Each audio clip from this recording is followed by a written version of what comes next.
sat down with him. Bottle opener, tab. That's pretty funny. Looks like a great beer glass. Oh, it stirs. Hockey stirs.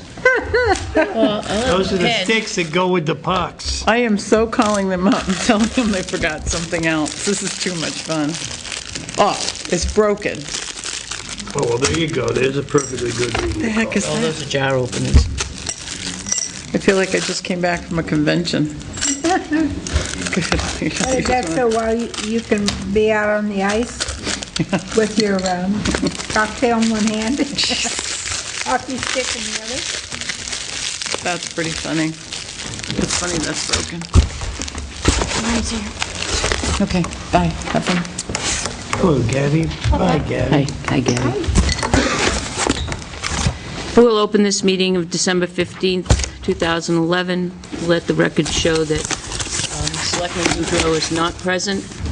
We send our best wishes to Norm while he is recovering, so he's not well. So he hopes to be back next week. I'd also like to take the time to thank everybody this week. We have made a huge appeal to the Tilton Northfield Santa Samberton Christmas Fund, and the donations are coming in pretty rapidly the last couple of days here at Town Hall, and toys at Polly's, so we've made a few trips back and forth.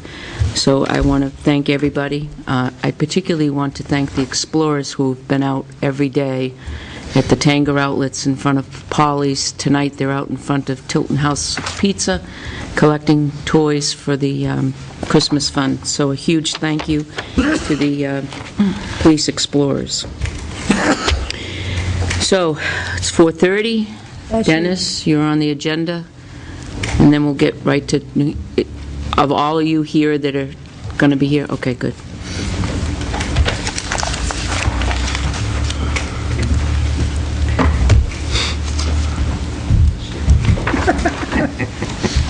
I think you asked me to come to talk about the winter maintenance on Mansville Road. Right. Noise.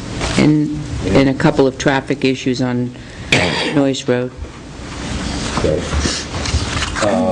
Today I went up and took some measurements of Mansville, and from Route 3 to the railroad tracks, which is, I just made a Yeah, of the road. yeah. Down by the stop sign, closest to Route 3, it's 28 feet wide. And then right there at the entrance of Valvoline's driveway, it turns to 24 and continues to 24 over the railroad tracks, okay?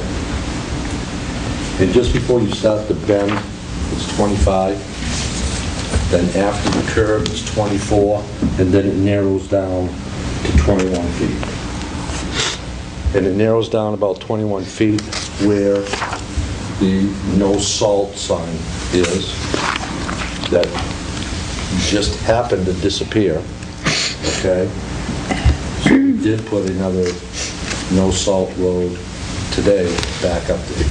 Now, where it narrows down to 21, is that you've already made the loop? You've already made the loop, yes.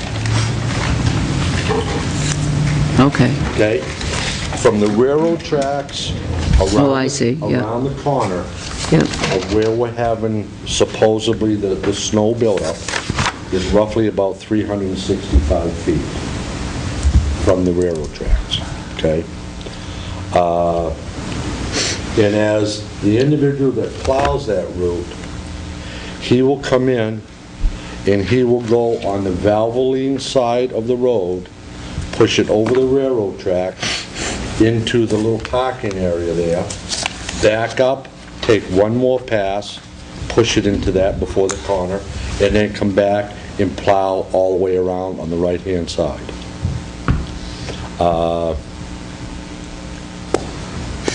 I really don't know what more we could do than we're doing right now. It is a conservation area up in there. Pat, can I sit up? For the 13 years that I've been here, it's always been a no-salt road. And really, I really haven't had that many complaints other than a couple of people. Now, there's a manufacturing plant on Mansfield Road. Never heard from them of a complaint, or the road's too narrow, the road hasn't been plowed.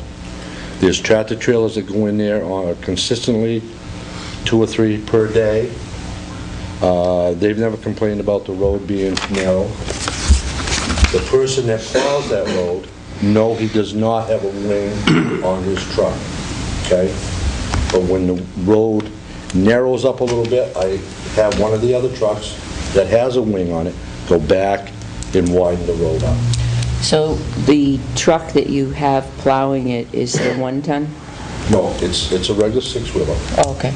okay? And that's Freddie's truck. And he does all of the sand routes in town, Okay. which he does Mansville, Noyes, Chapman, Hill, those roads. Yep. Yeah, we were trying to think the other night how many roads we had that were no salt roads. Just the 2, right? Just the 2, Mansville, Three. Mansville, Noyes, and Hill, yes. Yeah. Where is Hill? Up by Winnisquam. Up by Jay's Marina, Oh, yeah, I know where it is. goes around by the lake. Yeah. Yep. How do we even that road out? I went on it last year several times because it was pointed out to me that it was, a terrible ride. And boom, boom, boom, boom, boom, because there were little ruts where the trucks or tractor trailers or whatever would bring in salt from Route 3. Thank you, DOT. And it would eat a spot here and a spot there, and the cars would go. But Bad. what we It have was done, nasty. Joe, in the past, okay, is when it gets to that, the potholes, let's call them potholes in the snow, we have gone up and we've put sand and back dragged it, and then it froze in those, okay, those to smooth the surface up. But, I look at Mansville Road, okay, you're looking at 300 feet maximum, okay, that possibly could have a few potholes in this. It's more than a few, buddy. Okay, but you look at some of the other roads that we have, Joe, that make this look like a super highway. But we go back and we do put snow, back drag it with a loader, okay, and then it freezes, and it stays in the holes for a certain period of time. Okay? How often do we do this? It all depends on the winter, but I've done it a couple times in one season. Yep. We have gone... All I know is that... We have gone before, okay, up there, and we have scraped with a backhoe the south side of Mansfield, because that's generally where it builds up the most and there's the most potholes, with a backhoe, okay? Yep. There are residents that live down that road that are vocal about the condition of the road, as you know. Very vocal. Very vocal. Right. And I kind of feel like they pay their taxes and deserve the best road we can provide, circumstances permitting, and I'm just wondering what we can do to provide the best road that we can without putting the salt on there. Well, then I guess you've got to tell me what other substance will break up hard ice, snow, other than salt. A grader. I know we don't have a grader, Dennis. A grader? Can't you go in there with one of those great big orange graders with the belly plow and scrape it right down to road? Well, Because the snow is building up on there. first of all, okay, let me tell you, okay, with our dump trucks, there is no down pressure on that front blade. Just the weight of the blade. Just the weight of the blade, okay? So you can't sit there and go back and forth and peel it. No, I understand that our dump trucks aren't going to be what does this. Right. That I know. Right. That So I you're asking, okay, could a grader Yeah, scrape that off? yeah. Yes, he could. Yes, yeah. But is the road conditioned for a grader? I mean, the road is really not in the greatest of conditions now. If you push, That section's in good shape. It's not, that road is not that bad. The section from the corner back to the tracks is not so hot, right, but that strip, further beyond that, though, when you start to make the Well, it gets to be turn, dirt. that's not so hot. Well, you don't plow all of Manville Road, do you? Do you go all the way down? I go down, we plow a large we section plow of that. Mansfield, Right? and we plow Andrews to the split. Oh, okay. We do not plow Beyond the split. beyond the asphalt. That is Okay. correct. Right. Well, I'm thinking Andrews isn't that, Andrews is a good road. It's just been resurfaced probably in the last 6 years. Yeah, I think the question that we have to ask ourselves is, the reason there's no salt is because of the large body of water there. It's the Tioga Aquifer, actually, is what it does. It supplies the drinking water for 3 communities. So we have to ask ourselves, what are we willing to sacrifice environmentally? What are we willing to, we have the power to make those residents sacrifice for the environment. We have residents on Clark, Colby, and Caliph that year-round I know. have a nightmare of a road to travel. I used to live on one of those roads. Just- Not those, just- but I a mean, nightmare road, I know. All year, yeah. Ever seen All on Mansfield. year long, and in the spring, Right. it is almost impassable. And I drive a truck. You know, last spring, I was coming home on Colby Road, and it was so bad that I had to go on the opposite side of the road because I knew Yeah. Frosties. I would Yeah. get my car up and I wouldn't be able to go. People are, I mean, they're damaging their cars driving Yes. on those roads. Of course, they're Class 2 state aid roads. However, we have a situation on Manville that is seasonal. Yes. And basically, we're asking them to drive slower, very slow. They're going to have to crawl over the area when it gets bad before we can get to it, to right. save the environment. Well, I don't see where we have choice because I really don't want to see salt over there. I mean, that water, if we contaminate the big aquifer area, then what happens to all the drinking water that comes from that area? You know, you don't want to turn your tap water and smell salt. Right. We have one advantage on that road. She's sitting over there. Catherine lives there? Catherine can give us a first-hand report when that road gets rough.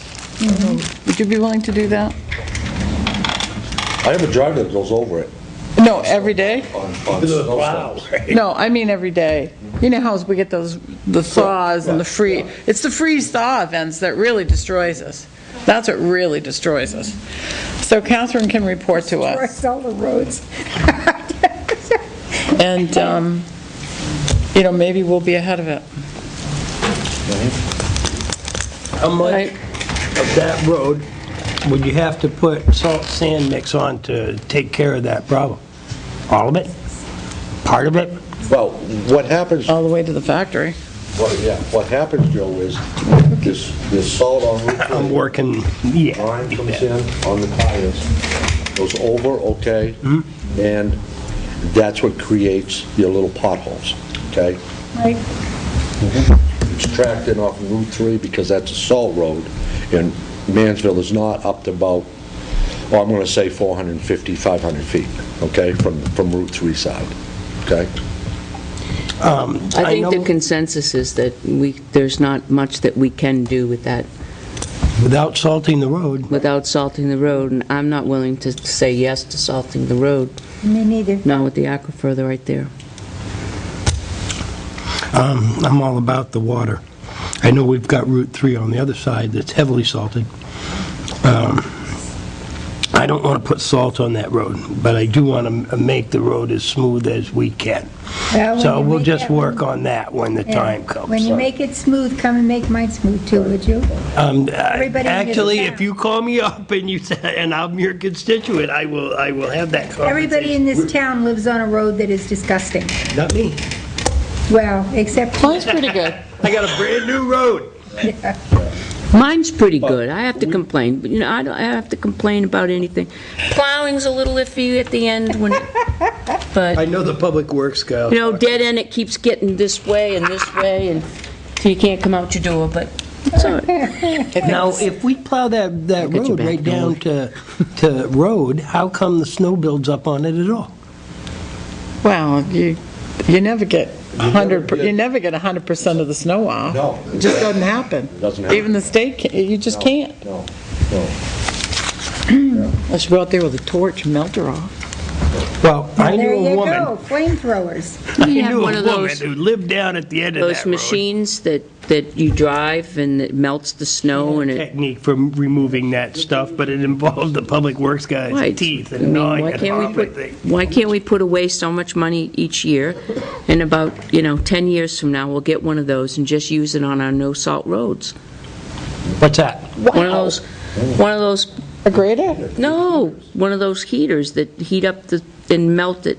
Oh, I thought you were going to get a You know, grader. I was they going to say, I have want to them drive back in it. the Oh, I'd love to, I've driven a The grader. asphalt Oh, up they're awesome. To repair with all the propane, okay, the width of the truck, we could probably put about 1,500-pound propanes on, light that up and just melt it right off. Can we use that for anything else, or are you just Just for that blowing one road, smoke? Joe. Just for that one road.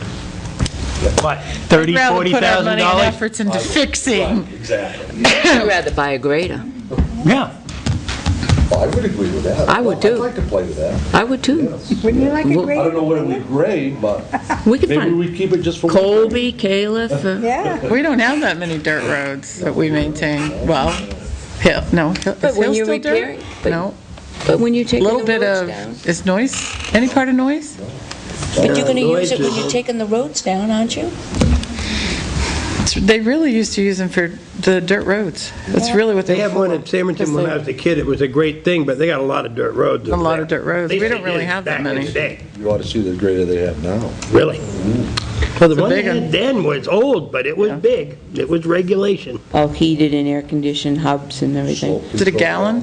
Yeah. Wasn't it gallon? It's a Galleon? 120 gallon. What's a Caterpillar? Yellow and everything. Yeah, it's probably about 165, 185,000. Yeah. That's not it. That's 1 year of your 10-year plan. Oh, that's right. If you really look at it realistically, so that's 1/10 of your 10-year plan. Could have brought that up last night when the chairman was saying yes. Sorry. That was As long only for as about we 5 don't seconds, though, lease and we remember. buy, we're all That's set. right, no leasing, that's right. We're all That's set. It had me stunned when she kept saying we should put away all this money. And it's like, well, I agree with that, but I didn't expect to hear her say it. I'm never for capital She's right, reserves. no, she's absolutely right. We'll have that another conversation, but. Oh, okay. So you're telling me that aside from doing what we're doing, that suck it up? I don't see anything else that we can do, Joe. Okay? And to be very honest with you, even with the potholes in that 300-foot road, doesn't even compare to some of the outside roads that people have to travel on wintertime. I know and we've got issues. I hear But I about, hear- well, but I Brook hear Road, very- but but I we're hear- talking about Manville I hear Road. very few complaints from those other people. You know? Well, we're talking about Manville. I understand. I think you do a great job Okay, on let's talk Silver about Lake. Noise Road and move it along, because we have people from Yeah, DOT here, then we would really like them to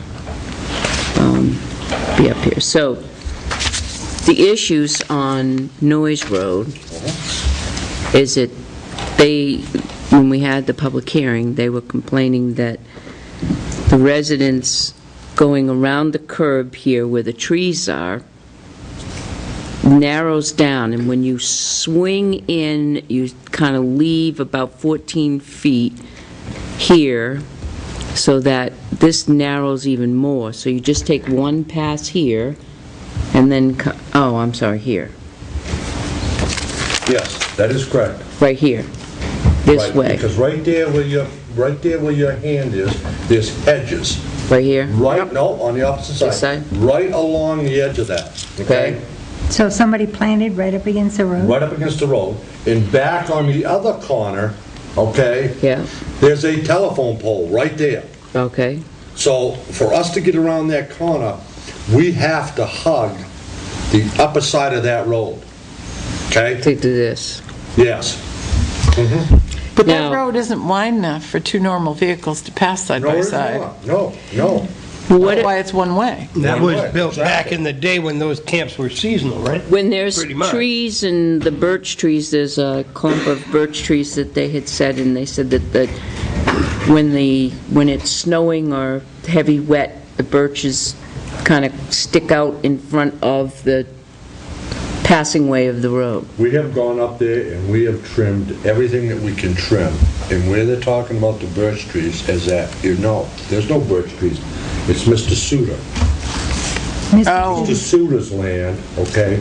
you don't want to be which cutting is- Warren's trees without asking him. Which is in here. It's at the, Right on it's the after corner. you go past his house, isn't it? It's just before his house. No, if I'm going That's in, it. Then there's a dirt road going up That's here, correct. that's That's that house right there. Mr. Suter. right. Okay. Yes. Yeah. Got it? So they're his trees, you know? I say that? And we can't Yes. do that. Right, right.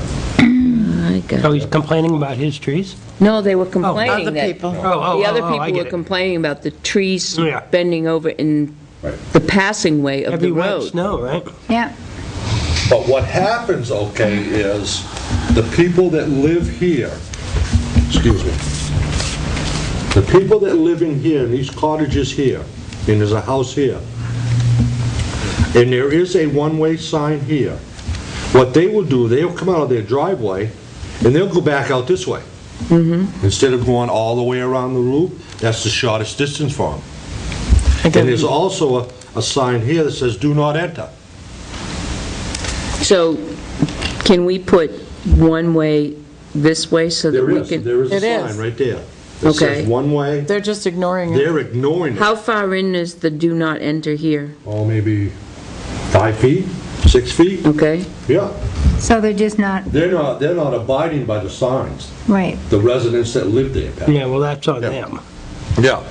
Well, one couple that was here the other night said that was part of the problem, is people go the wrong direction, and said they didn't, what would the town do about that? There's nothing we can do, Well, unless you it's- just stand Well, up. unless you had a them if policeman you see standing 'em. there all day long. Yeah, Yeah. but we can't really do that either, so, You know, No, you 'cause have the a minute he sign goes, there, you know, so, you know, can't- I don't know what else you can do. you know, and as far as the people that have got shrubbery and stuff like that, I mean, if they want the plow to keep it back a little further, they're gonna have to get the stuff out of the way. The road is, Well, because you have two trees on this corner. no, Road I'm is sorry, just there's no tree there. a little There's more than a tree cow right there. path. But there's a mailbox right here, because there's a stairway that goes up over the slope Yes. to the existing house. I was over Okay? there, yep. Now, there's only 13 feet of roadway here. Right. Our plow's 11 feet, okay? Yeah, And plus there's mailboxes along here that are right on the edge of the, Right. right on the edge of the I know road. Mrs. Tolles is right Yeah, on the edge. Yeah, yeah, so, nothing we can do about that. not really. And that is one reason, okay, that Mr. Wells doesn't have a wing on his truck. Okay? They'd He'd take knock out all the He couldn't get mailboxes. around there. Yeah, take out all the mailboxes. Well, he could, but they wouldn't get any mail. Right, exactly. How That's- wide is the truck that We have Fred... 11-foot plow on the front, Okay. 11 foot. That's the truck So you he has use. to You're go asking around him it to- twice anyway, You're right? asking him to plow, with an 11-foot plow, you're asking him to plow a 13-foot wide road. Exactly. Does he over go here. around the loop twice? No, no. Just one? You see that? But part of the problem Yeah. is, you know, I can see where, you know, What are you gonna do if everybody's mailboxes are right along there? If he knocks them all down when he goes by, then they're They're gonna... going to expect us to put them back up. Right. Well, they'll expect it. I didn't say that we would do it. I This said they'd town expect has it. never repaired mailboxes, other towns too, they have a maximum of $25, but we've But I mean, never- maybe what we need to do is send them all the letters and say, well, you know, we've been out there, we've looked, you've got mailboxes right on the edge of the road, you've got shrubbery growing right along the edge. If you want it plowed to the edge of pavement, you gotta move your stuff back. You're not going to be able to do that because you have a pole and you have a tree. Right, Yeah. You can't move the tree unless you cut the tree down, so, and when you But have a the road is that's that too wide narrow, For a car. sure. One-way One way. road. Okay, because I'm plowing 11 feet. Right. Okay? What's a car? 7? Right. 6? It's about 6, yeah. 6, 7? Yeah, but Width-wise. you have to remember when you're plowing a road like that, especially if enough snow, some of that snow's falling back in, so you're not actually getting 11 feet, you're probably getting closer to 10. You know what I mean? Depending on the snow. Yeah. Correct, yeah. So unless you go back a couple more times And we have... and try to okay, set it back a little more on one side. in the daytime, okay, when we're not plowing, we go around with a wing and try to wing back as much as Touch up. we can. But I have a wingman with the person driving the truck, so he can watch all of the mailboxes and shrubs and, you know, things like that. And that would be the same with Mansville. If John goes up there, Freddie goes with him because he would say, oh, there's a stump over here, or there's this, Right. you know, so he doesn't destroy the wing. You know? excellent. So I guess there's not much more than we can do then, Right. even if they assisted. I mean, the chief's working on some speed issues there and issues coming out of there in the wrong direction, Yep. right? You're patrolling up there?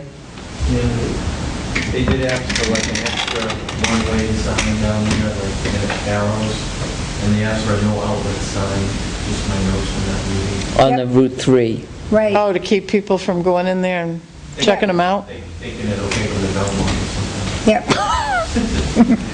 It'll take them to Belmont, The hard way. the hard way. If they swim. But they're asking for no outlet up at the Route 3. Yeah. Okay. Can we get that? Yeah. Where did they want the extra one-way sign? I don't understand, where would they want it? Someone said they weren't sure if the do not enter was to the right or the left, and they wanted like one of the black arrows one way, coming out of the outlet, I guess.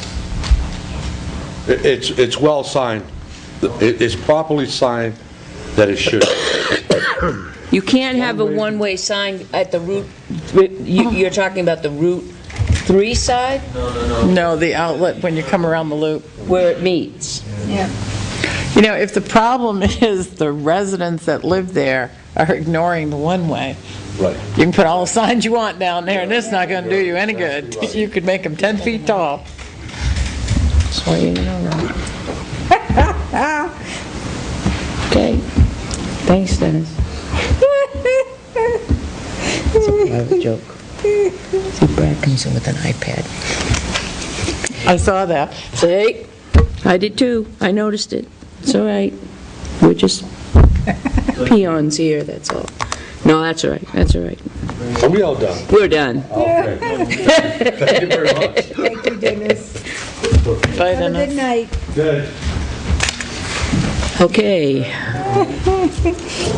We have New Hampshire DOT, Bill Safian, is it, or David Scott? David Scott, Okay. and we have a sign-in sheet if we could ask you to, Okay.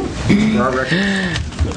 We're here to discuss, my name is David Scott, I'm the project manager for this bridge rehabilitation contract. We're here to get your input, learn things that might affect the way that this contract proceeds. With me are Kathy Goodman from our Bureau of Environment, and Bill Safian from the Bureau of Bridge Design. In a moment, I'll turn the presentation over to Kathy, who will give a brief word about some of the environmental considerations that we have. Then she'll turn the presentation over to Bill Safian, who will discuss some of the bridge work that's going to be going on and how it might affect traffic. and then I'll step up and talk again about some of the traffic control issues. If you have any questions, feel free to just jump in.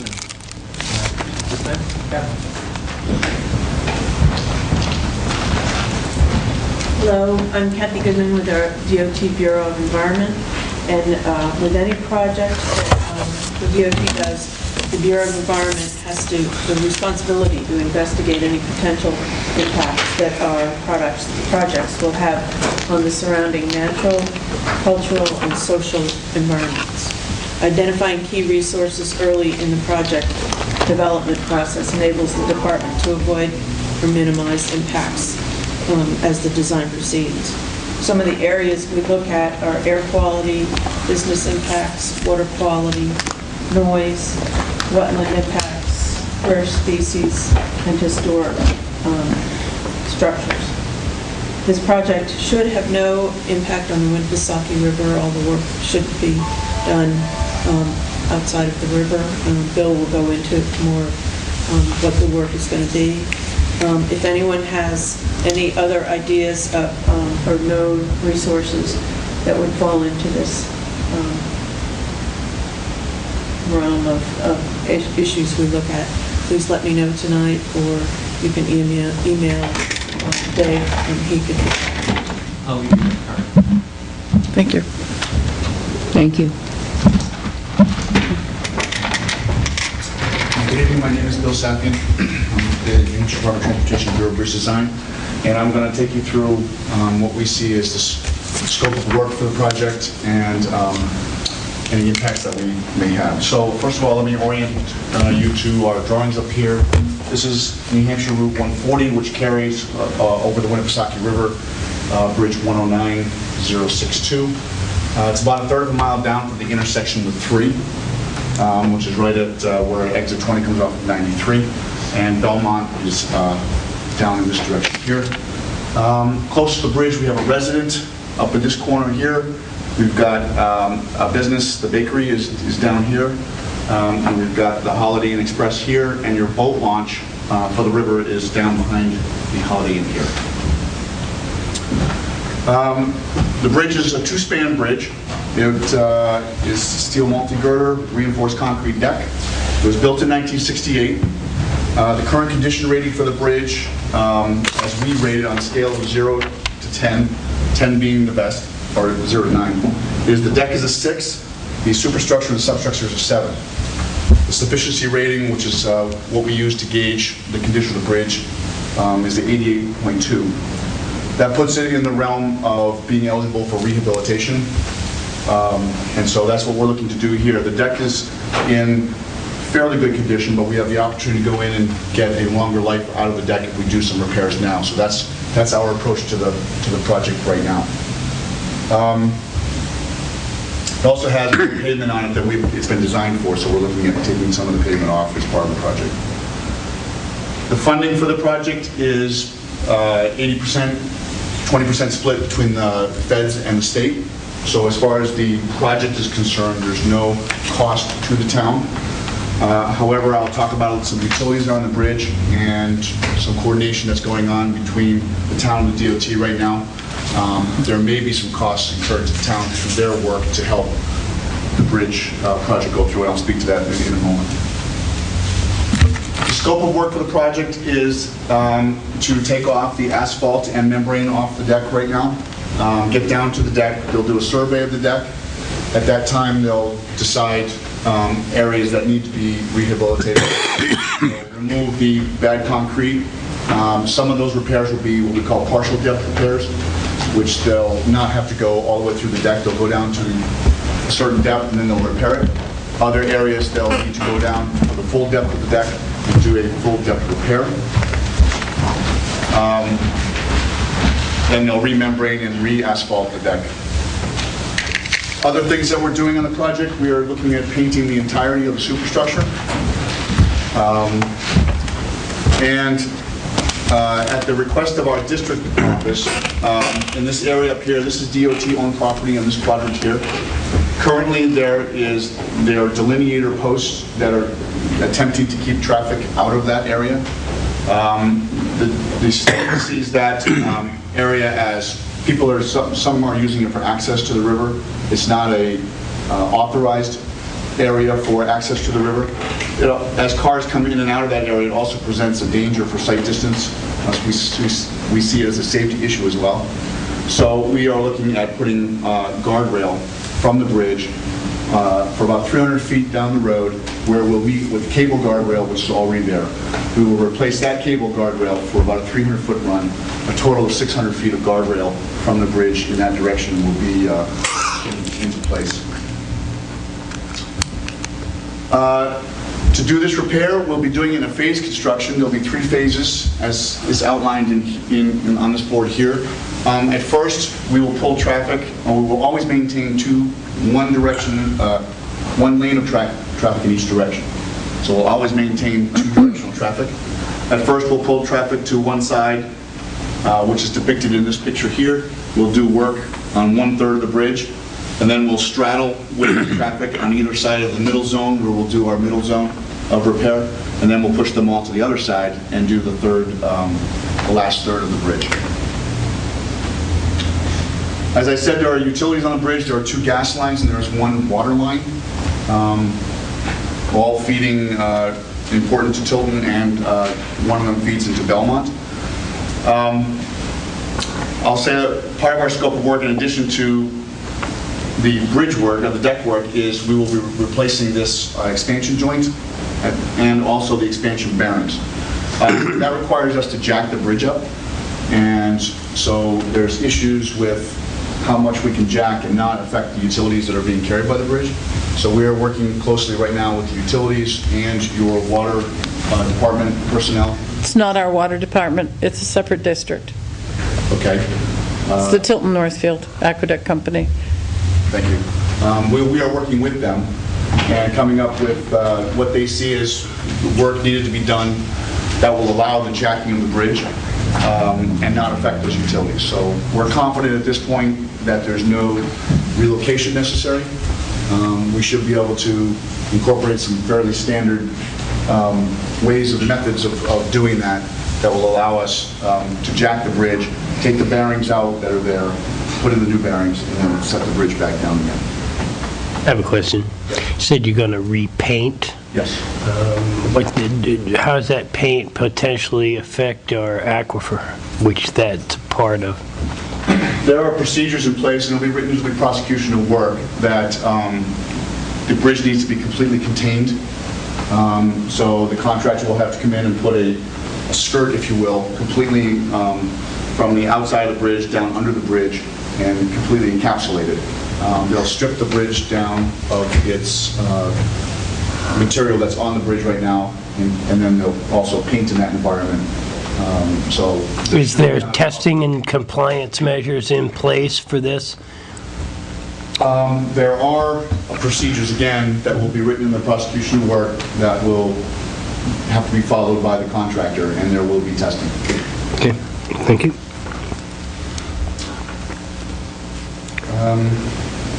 One thing that we're going to be doing with the painting, noting that the river may want to be used during that, and because we have very little clearance between the bridge and the river, is that we will write it into prosecution work that the painting will be done in 2 phases, half and half. So they'll do half the bridge, leaving access through under the bridge on one side, and then they'll move their equipment to the other side in order to allow that to be open.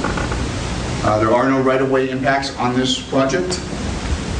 We are due to add on February 21st with construction next summer and completion of the project by November of next year, mid-November of next year. And What happens with the gas? You started to talk about the water, but where's the gas line? Is it parallel to the road, or does it cut across where the water is?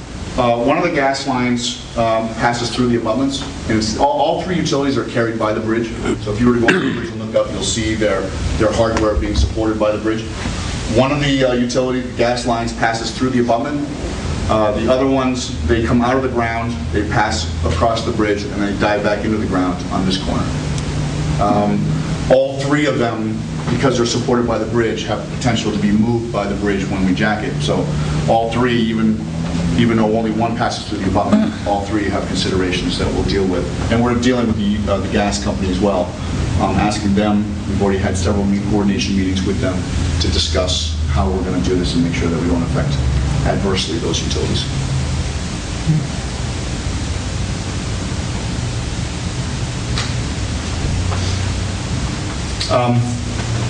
During phase two, I'll just, because of the way we're phasing it, there will be a width restriction for vehicles. They'll be restricted to 10 feet, and we will have appropriate signing at exit 20, and on the approach from Belmont, we'll have appropriate signage for that phase, but it will be for that phase only. How are you going to deal with that when you have 10 feet? How are you going to deal with that when you have manufacturing plants down in the Coca-Cola and the Bestway? And Most trucks, if they are legal loads, will not have a problem with that width. If there's a requirement for them to have a width permit, then there's an alternate route to go up 106, then come come across around. on the bypass to 3A. There is one structure on that route which has some issues with weight, but we've reviewed it, and it has been, trucks have been permitted across for weight, and there's not a width issue on that bridge, but there's a weight issue on that bridge. And so if there's a load that happens to be heavy as well as wide, they'll have to go through the permitting process through the department to make sure that that bridge is passable. But there have been permits across it, and with appropriate trailers with axles, spacings and whatnot, they have had crossings across that structure. So we don't anticipate, provided that the carrier has vehicles to carry heavier loads, that the weight issue will be a problem. And there is no width issue on that bypass, on that bypass route. I thought the Bestway was wider than 10 feet, their trucks. Yeah, and typically 10 feet is like a It's 11 feet to flatbed 10. with a big bulldozer, big heavy equipment, or a wide load.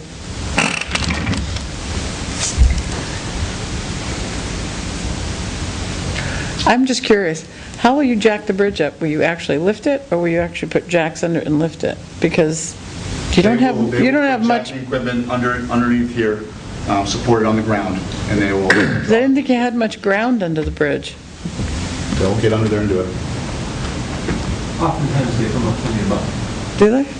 brace up. Sometimes they can support right off the bridge seat. I'd love to watch. And lift it. They only have to lift it about a quarter of an inch, just enough to get something in there. They can cut the anchor bolts that are there now, then slide everything out and slide everything right in. Quarter of an inch. Quarter of an inch. Wow. It's fascinating. Yeah. Is there any weight restriction on that bridge on any of those phases? There is no weight restriction on the bridge. There won't be during the process, though? Even on phase two? No. Okay.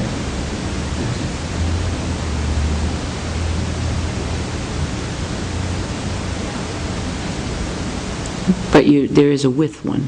There is, only because in the phase one and the phase three, the travel lanes are adjoining. And so even though our westbound lane is 13 feet and our eastbound lane is 11 feet, if a wide load were to come through there with an escort car or something to that effect, they could temporarily stop traffic and move across with a full 24-foot width. The problem is when we get to the middle, and we have to do that work in the middle, we have no choice but to split the traffic around it, and that brings down to 11 foot on both sides with our barriers, placed to protect the work area.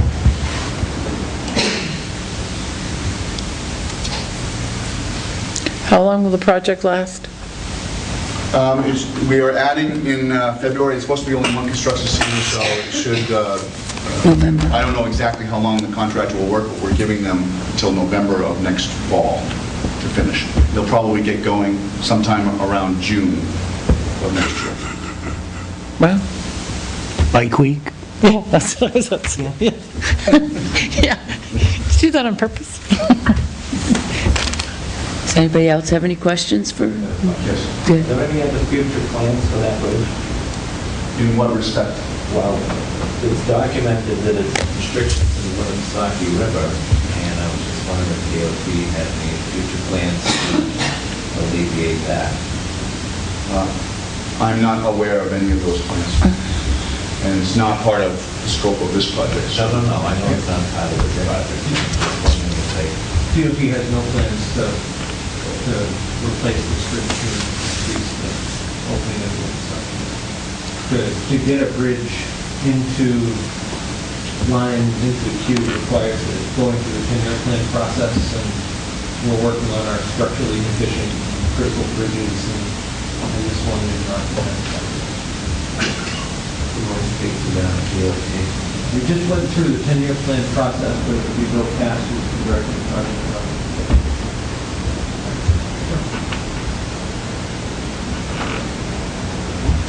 Any other questions?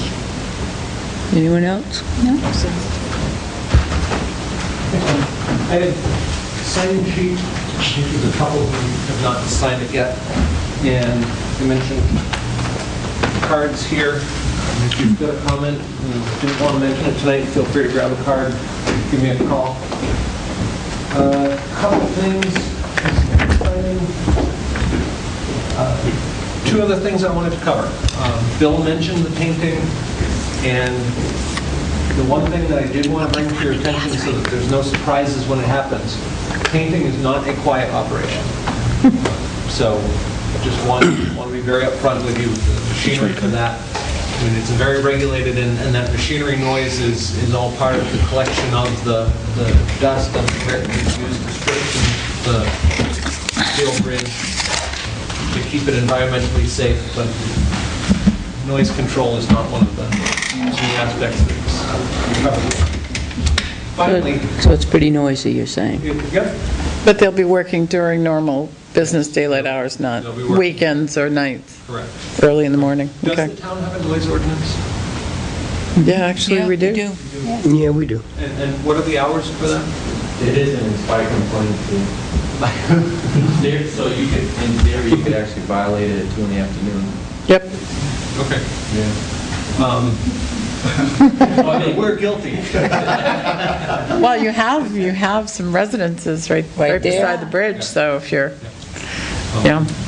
Send them on a 3-month vacation. Yeah, I'll chaperone. Sure.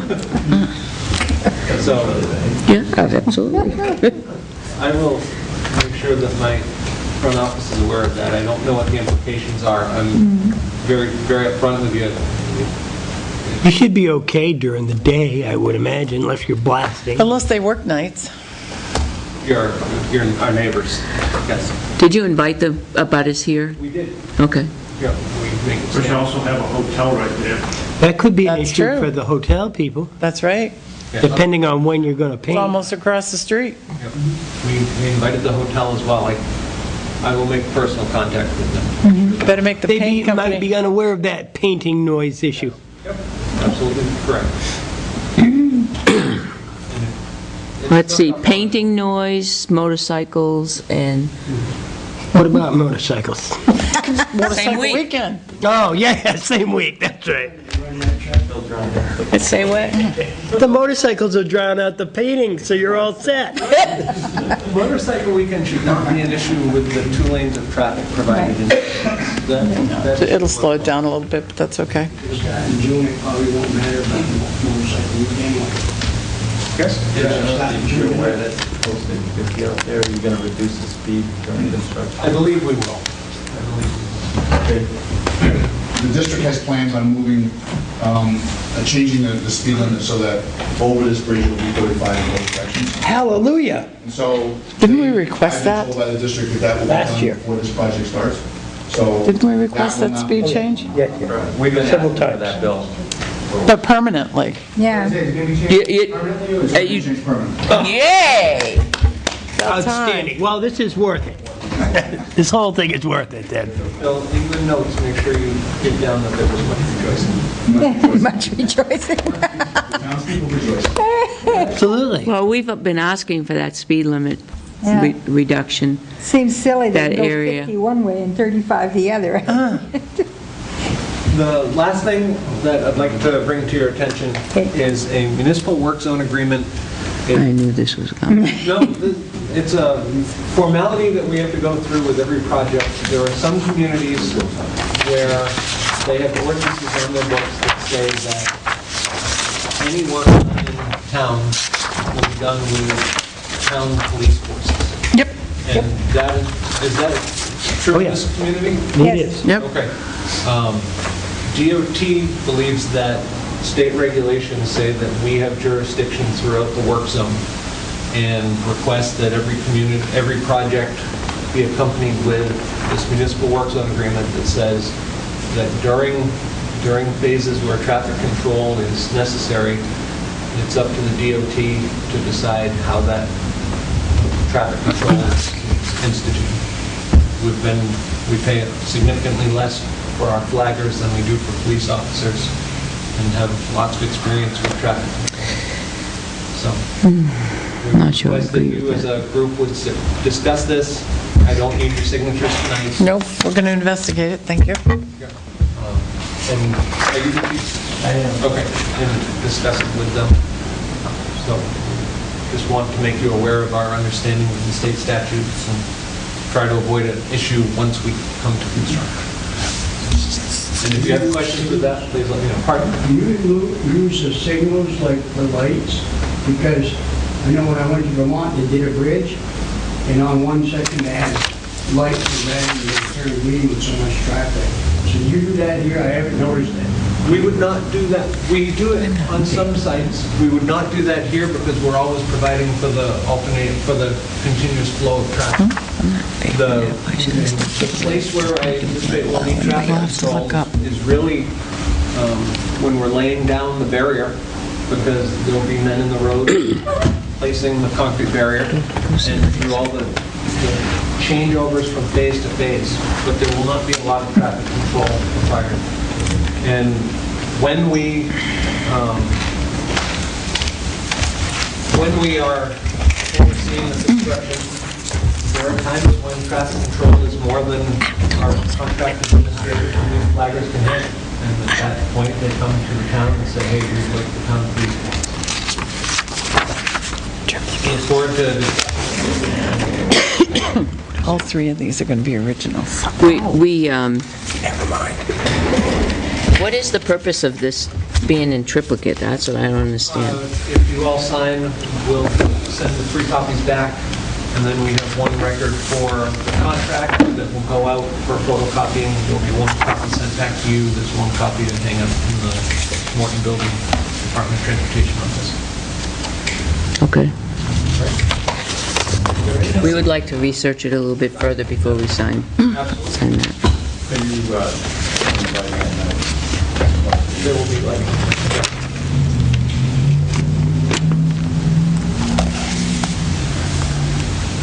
Any other questions? Anybody else? Chief, you got any? None. Okay. Again, you've got my cards over there, so if you have any questions, feel free to contact. I'll give one to Catherine Thank you for Wozniak. having us. All right, Thank thank you you. very much. Appreciate it. Good night. Keep that check in case he's got any conservation.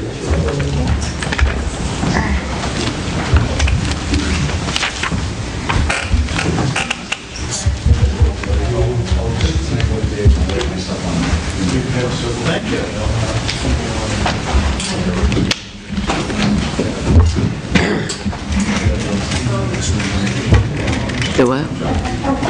I don't time here. What do you need?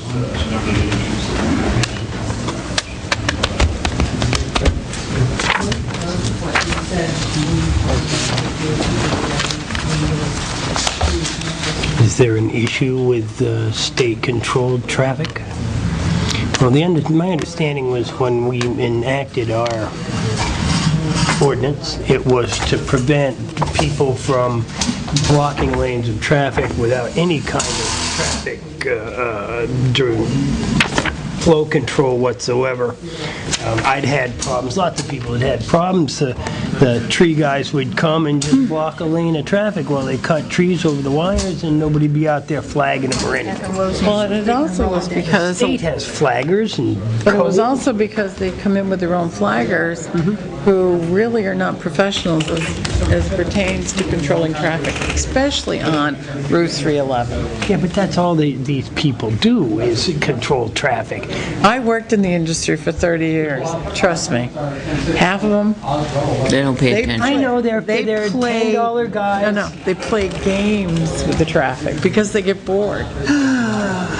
Yeah, no, I can understand. I'm gonna eat You know what I mean? And that's not what it's about. I mean, it's about safety. Making sure somebody was out there. It's safety. It's pure safety. State becomes liable, right?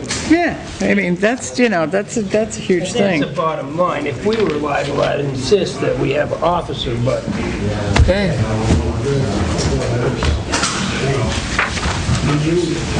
Dennis, don't go anywhere. You know, we, I know, but you know what? We, you're always invited here, come Dennis. sit up here with us.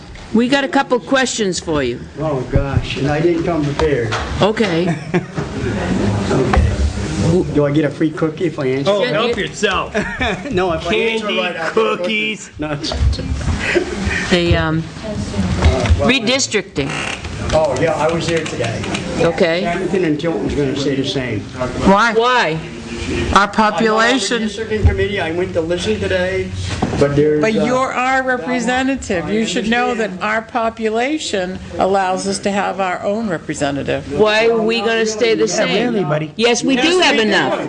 You don't have over, Yes, we do. Yes, we do. yeah, you got 2,900. No, we don't. 3,700. 3,900. 3,700? Yes. Yeah, but it takes I think it's 5,000 something. 3,217? 3,291, that's how much it takes for redistrict. Yes, it Yes, it does. does. We've done some research. Yes, according to the sheet. I should have brought that sheet with me tonight. According to the sheet. They had you at 2,900 something on there. No, according to the 2010 consensus, Don't blame me. we're I'm at, telling you what it's on. we're eligible to have our own, we are eligible to have our own representative, and we should have our own representative, and you, as our representative now, should make sure that we have our own representative. So, Is he coming Period. Monday- is he coming Monday night?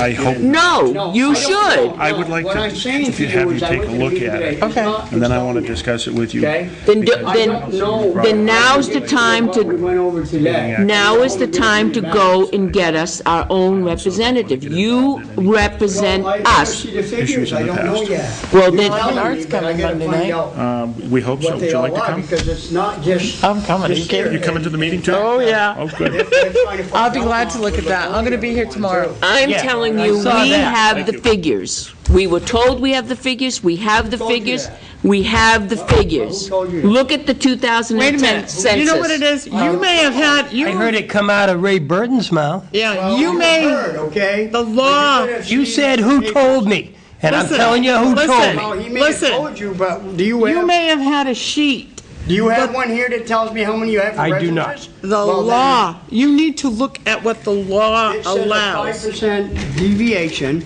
and when I saw the sheet today, I go home and get it. Tell me what the law is. How about I go home and get it How back? about the law? Look, I'm not on that committee, I'm on Criminal and Justice Committee. So, It's not a matter of you're asking about committees. 23, you're telling me what you want, I will check into it, that's all I can do for you. All right, will you check into it and get back to us? Because we really want our own representative. What I'm asking you is not refer to a sheet. Look at the New Hampshire State Constitution We did today. and the We laws. listened to it. And you will see that our population allows us to have our own Well, your representative. population has to be a certain number, and... It is. We're over it. We're over It it. doesn't say 3,000 on here. Sheet's wrong. Well, We have that- What's your sheet then? We have What's your the population census, on we your- have the census Okay, figures, and that's what what I'm does it say? looking for What's your right number? now. Are you saying that 3,700. our Tell me your number. Wait a minute. You're telling me, I wanna see a number. Are you saying that our population? I can't just go on, you told me so, or you told me so, I don't do that. as your rep, if you want a rep that does a job, you need to tell me the facts, so I can go back. Did you see the- No, I'll go the home and get the email sheet I from have, Clark? and you tell me it's wrong, that's fine. But I can take it back to Spells it right redistricting. out that I'll we get have it right it. now. And where was everybody today when redistricting's going I on? wish I'd have known that. If we had known that that's what was happening today at 1:30, we would have known. They can't on the computer Wait a for minute. 24 hours. Was Dennis. Ken Randall there? Where were minute. our state reps telling us about down there. redistricting to begin with? Why Dennis. didn't you call me before I went down today? I How- didn't know this. You're Dennis. telling me now, I went to the meeting this We afternoon, now found I'm out telling by you, local you residents about redistricting. Wait a minute. You can razz me all you want, it's okay. I Dennis. got big shoulders. You know, it's Dennis, okay. what do you think our population is? I only know what they gave on the sheet, No, no, okay? You what- tell me. What No, was no. the number? No, What you're do the you- select lady, you tell me No, what it is. You here. represent us. What do you I think don't our know what population it is? is. What does I your, don't get into the population. what did That's your job to sheet tell me. say our What did your sheet population say? was? What does your Just sheet approximately. say? What does the sheet say that you looked I'd at have to go and today? get it, but I believe it said 2,900 something.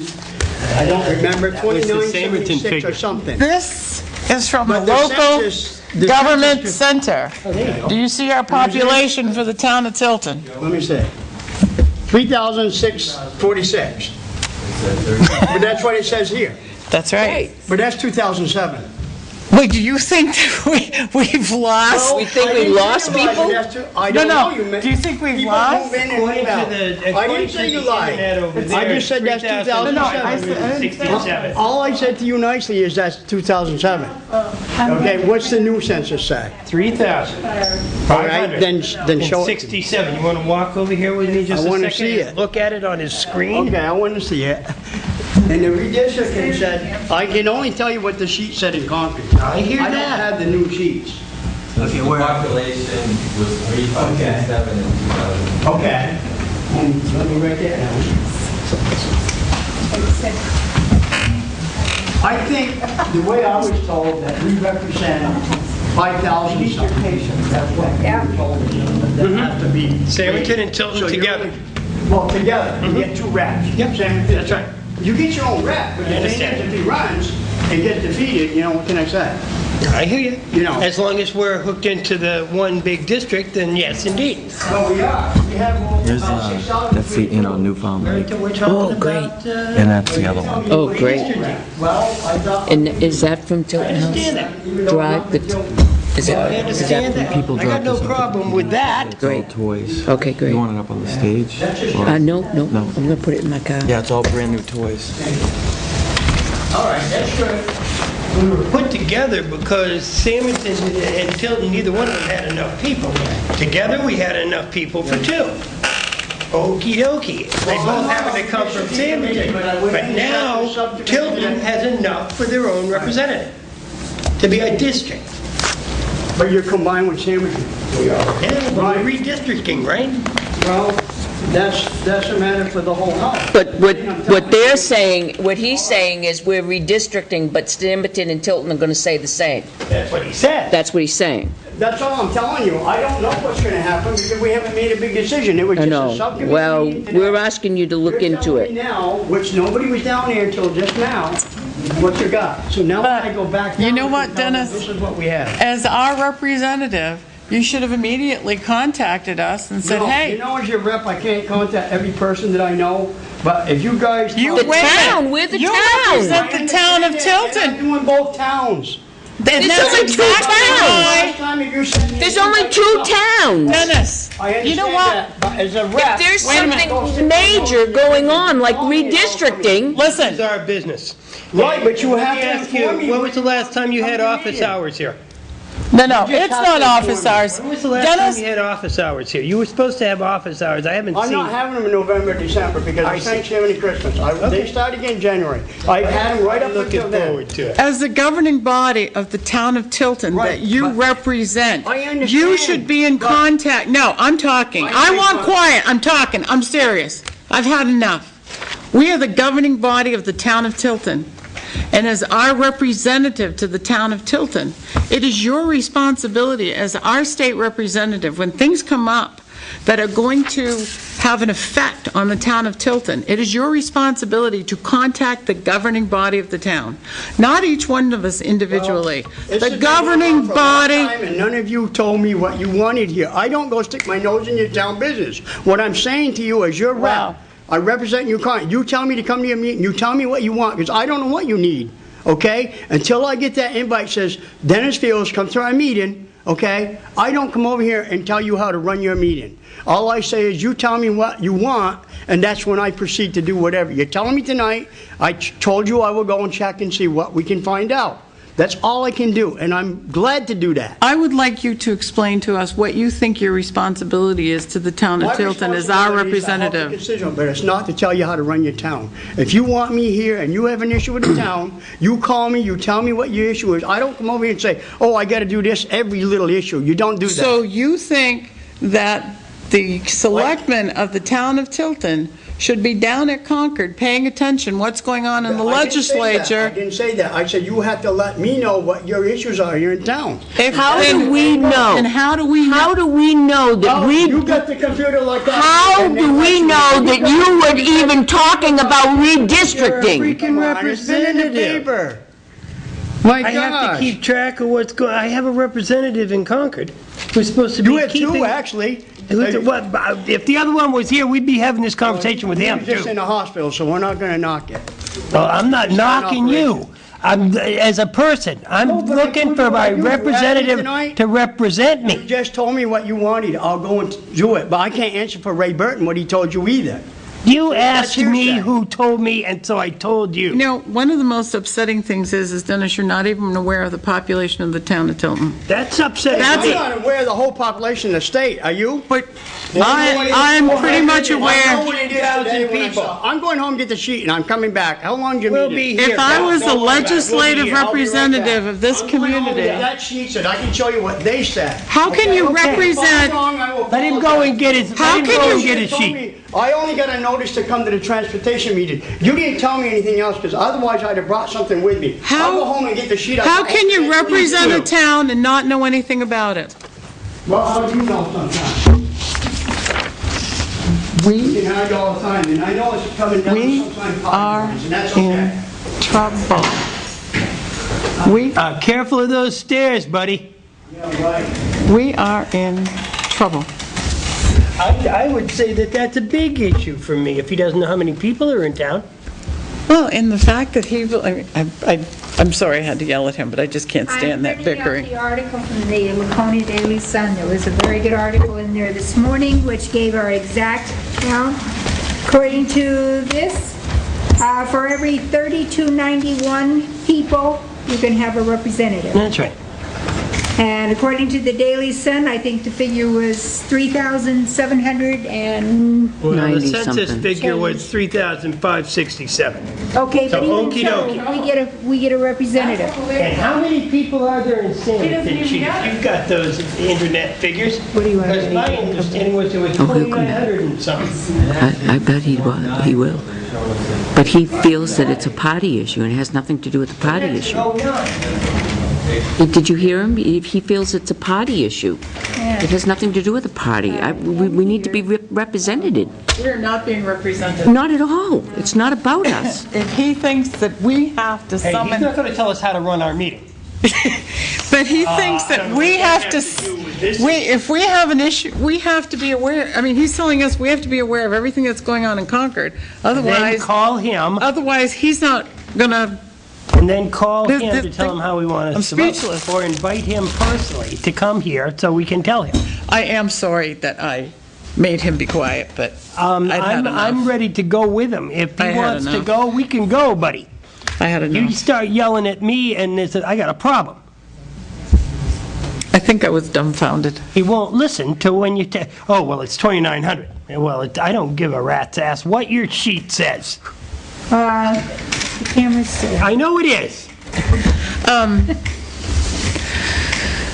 It is obvious that our representative, this particular representative, is not going to do the town due justice for this redistricting. I really do We think... need to get in contact with Ken. Yes. We Either need, that or what if Ken can't do it, what if we contact his manager? She's in Laconia. She lives in Laconia. Contact whom? We need to, Liz Mary. We need to find somebody from the town of Tilton to represent the town of Tilton. we immediately, And I was under the impression that... we immediately have to, Going to this. They were driving nuts down there. Oh, I know, Pat too. Clark. Yep. Do you think he'd do it? Did you read his email? The town Do you think of he'd do Samerton is 2966 according to the census in 2010. So there was one of those towns that was 2,900 people, and it was Samerton, not Tilton. Right. He's, the number is 3,291. And somehow, and I'll bet you in his brain, he's leaving off the 3,000. I'm going with 2,910. Either way, that's a problem for me. I know how many people are in the state, 1,400,000 plus. That means 3,291 people get a representative. I know that much. I know how many people are in the town of Tilton. My I representative think, doesn't seem to know any of that stuff. I think that we need to get a letter out immediately. Oh, here we go. I thought we were on To this that- already. 2 weeks ago, We we need- talked about this. We need to get a letter out immediately to Yeah. the redistricting committee petitioning them. New Hampton and For our own Center Harbor representative. and Samerton and Tilton would remain unchanged, with combined population of 3,261, just 30 shy of the ideal. New Hampton and Center Harbor would continue to elect one representative. Likewise, with 2,966 people, Samerton deviates too far below the ideal of 3,291, while Tilton, with 3,567 people, deviates too far above it for either to elect its own representative. Bogus. Can you why- believe that? So why can't Samerton be part of New Hampton and Center Harbor and elect two? Yeah. And we'll get our own. Yeah. Consequently, they would remain one district electing two representatives. No. That don't represent us. That don't represent us. I Right. don't even know how many people there are in that town. Good God. Okay, I'm sorry, that's driving me nuts. Couldn't help it. The legislature is in session, right? All right. Even though it's Is November and Joyce coming up December? anytime soon? 6:30. And she'll be back at 6:30. Right. She went to a concert, remember?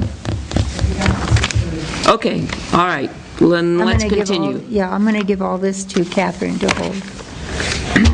He may be back. Okay, well, she'll have it over here. All right. We have an email here What from, if he realizes he was Can we on? take a 2-minute break? Yep. Let me shut the camera off and then say something.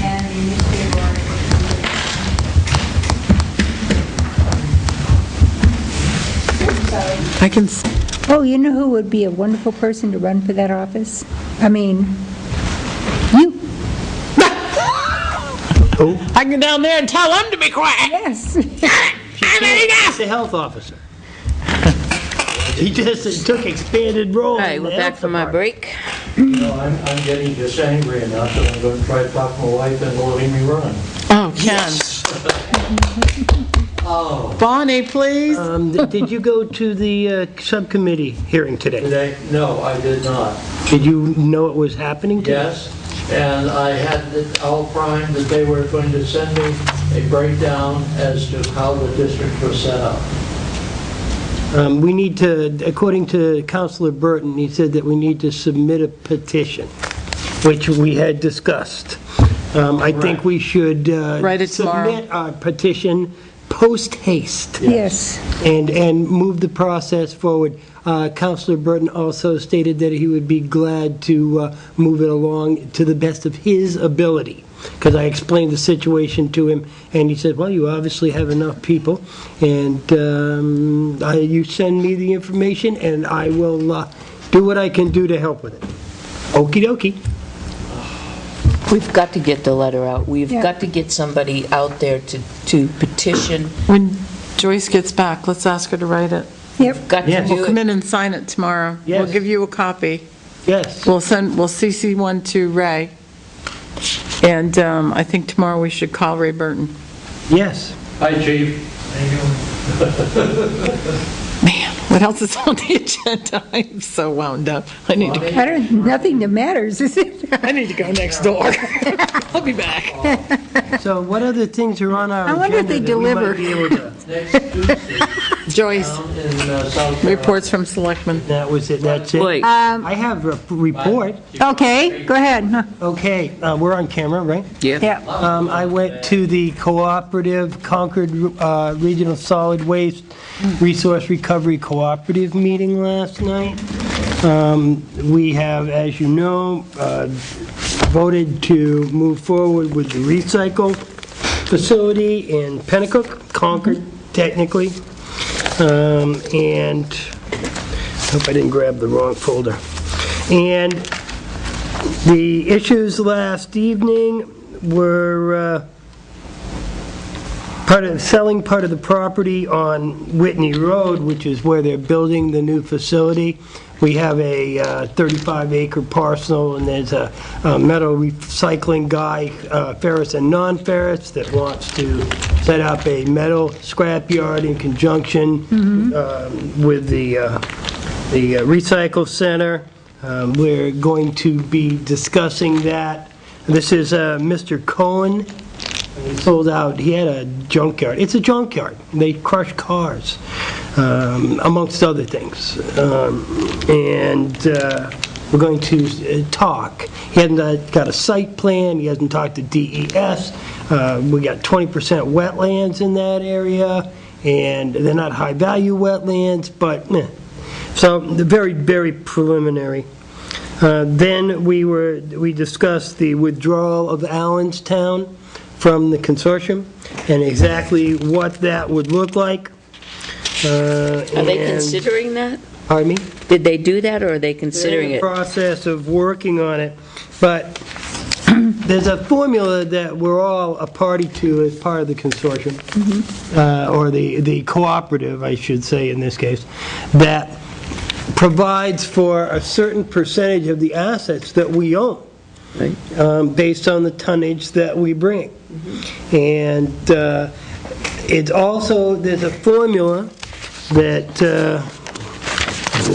golly, I wish I wasn't so disconcerted today. There's a formula that says, which I don't have right in front of me, how that's apportioned, and what you sign up through a certain length of time. How much would your percentage of the tipping fees be that go to Wheelabrator? How do we make that up as a cooperative? You're responsible for that. So we all have to pick it up. You have to be responsible, and there's a formula. It comes down to where Allenstown would owe the cooperative $44,000. The lawyer seemed to think that that was a legally defensible number. The people in Allenstown, which they got some issues down there apparently, but they seem to think that $12,000 is a fairer number for them. Is that why they want to withdraw? No, they want to save $4 a ton on their tipping fee. $7,000 is what they expect to save per year. By not, This year, they would have saved $7,000. Next year, who knows? right. So they By just- not recycling. No, by not being a part of the cooperative.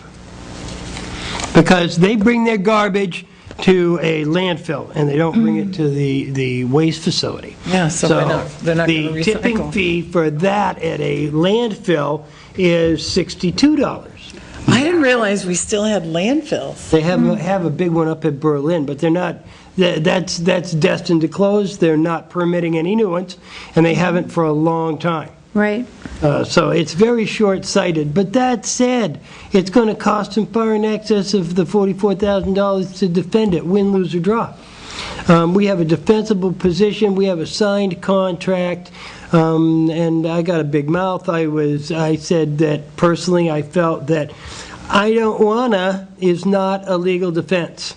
And if that they thought that saving $4 a ton this year, with no guarantees into the future, was worth them going through this huge expense, then I thought that they should do it.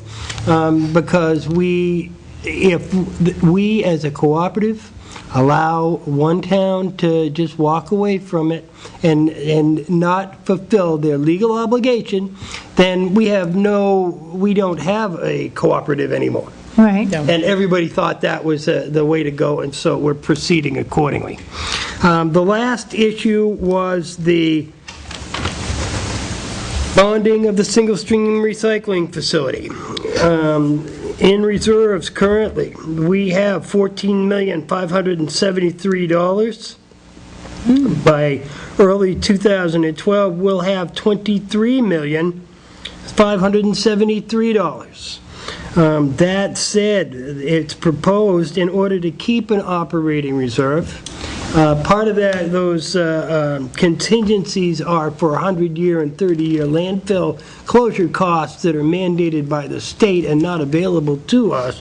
It's been proposed that $6,762,000 be taken from reserve, and financing of $9 million, either through the New Hampshire Bond Bank, or they're in discussions with TD North and one other bank, which is very preliminary, and they didn't bring it up at the meeting last night, for a total of $15,762,000. Now, I have the paper here that tells about the general reserves. They wanted a reserve structure. The bank, bond bank, and the TD Bank, and anybody that would lend us money wants this.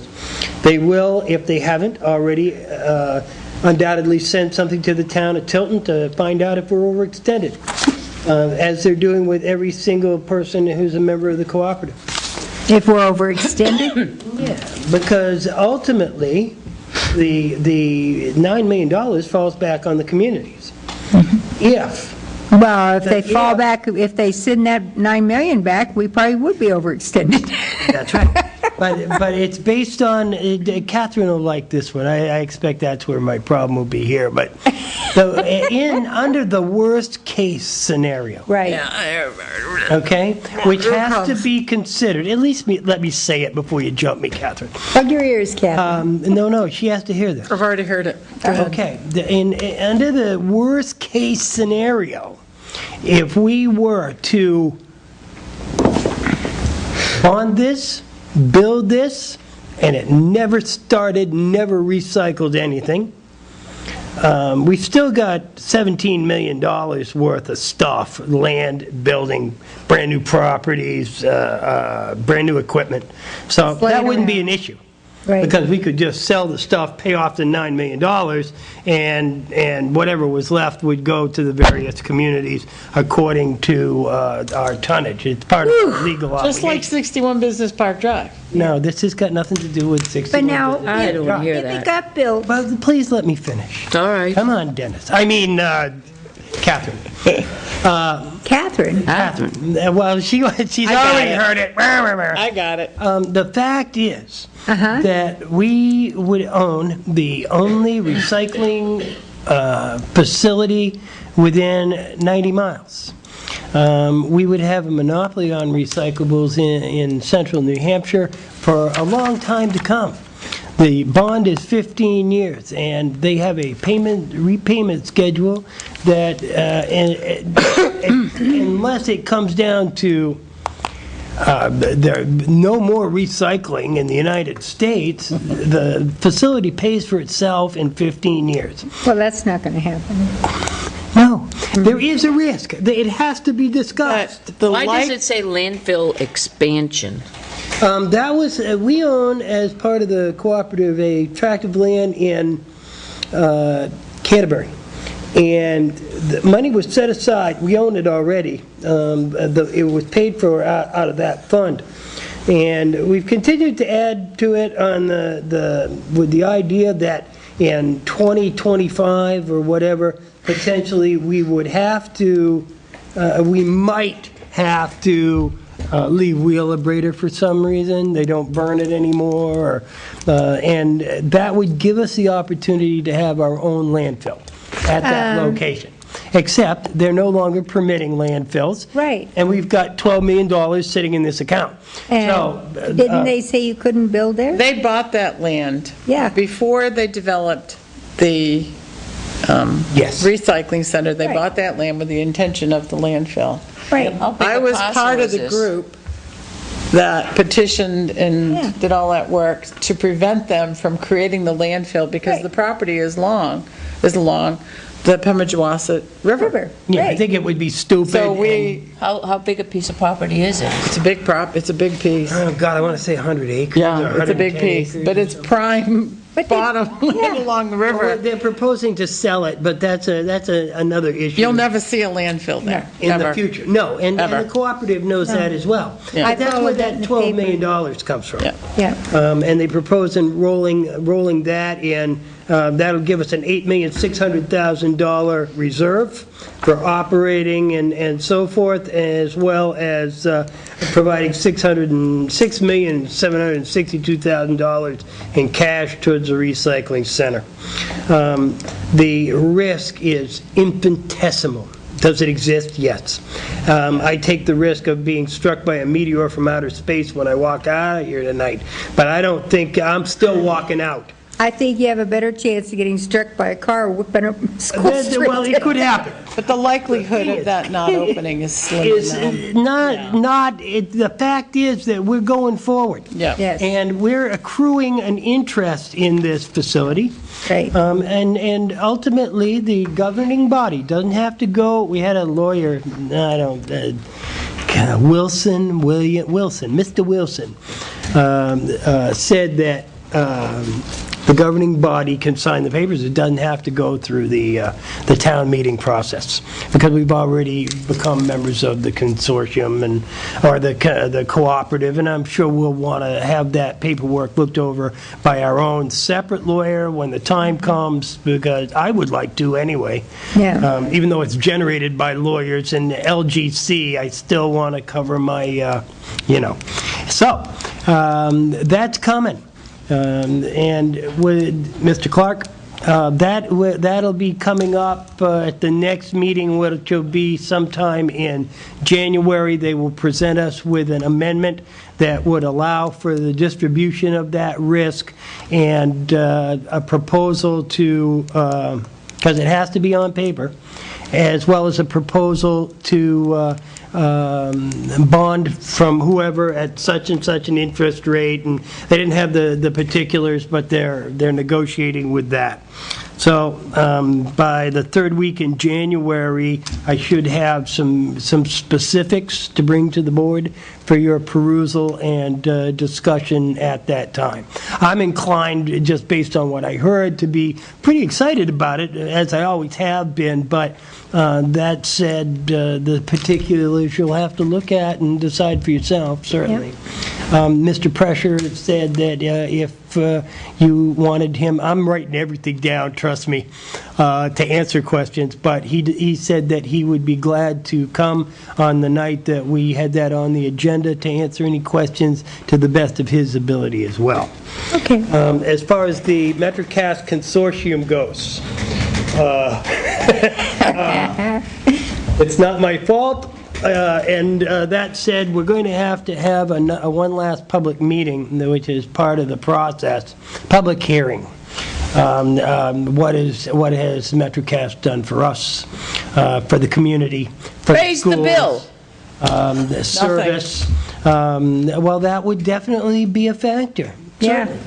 And that's just one of many factors, of course, and but we'd be able to say that when the time comes. We could actually say it anytime. Well, Hey, we got a nice letter from MetroCast today. Did we? Along with, yes, telling us that they raised the bill, and along Again, with I it, thought they did that last week. and along with it, a Christmas card.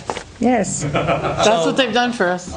Outstanding. Well, at least they're thinking about us here during the holidays. The other issue was the recycle committee, who, quite frankly, I blew them off entirely today. And I didn't do it intentionally, but it happened nonetheless, because today was the day for that. And I even talked about it with you, Catherine, but at about 1:15, it's like, oh no. Well, I was busy It's doing understandable. something else and You've been under some pressure, Give totally yourself a break. distracted with my own personal issues. Yes. Unfortunately. However, I know that the main thing was encumbering monies, because the committee didn't ask for anywhere near the kind of money we asked for in the warrant article last year. We have been following our mission of trying to educate the public and to provide a place at 61 Business Park Drive so that we'd have a spot on this end of town for people to recycle. And I know that there was some monies encumbered for, I guess, refrigerator magnets, or I'm not sure because I wasn't there, but that'll be forthcoming. They're going to get in touch with somebody to A purchase order. or, get a purchase order. We had to an order or whatever. The other thing was Lakes Region Public Access. Now, I know we're not a member of Lakes Region Public Access, but I sit on the board of directors, and actually I'm the treasurer now. I sign the checks, go figure. And I know that there are a number of people here in town who watch it to this day, and I just wanted to thank everybody on behalf of the Lakes Region Children's Auction, WLNH, LRPA, and every other entity that took part in the children's auction and raised over $366,000 to be distributed in central New Hampshire by the Children's Auction Board of Directors for various causes, the Santa Funds, and just so many other fine things. Especially Patrick's Pub. They came in on the last day. They run this fundraiser thing with over $100 grand. Yeah. It was amazing. It truly was. If I'd have known that, I'd have probably gone. But as it stood, I was floor director for a while and operating cameras, and very, very interesting. I even got to see some of the Northfield town officials who all send their regards. This was prior to your meeting the other night, so I don't know how that went. So That went very well. Oh, well, good. They were very Christmassy, and Lisa, especially Lisa Swancott. I find her to be such a pleasant person, at least in my personal experience, and it was all good. That's the view from down here in the Wadley seat. Yeah, Dave, I'm calling it the Wadley seat. Oh, that's cute. All right.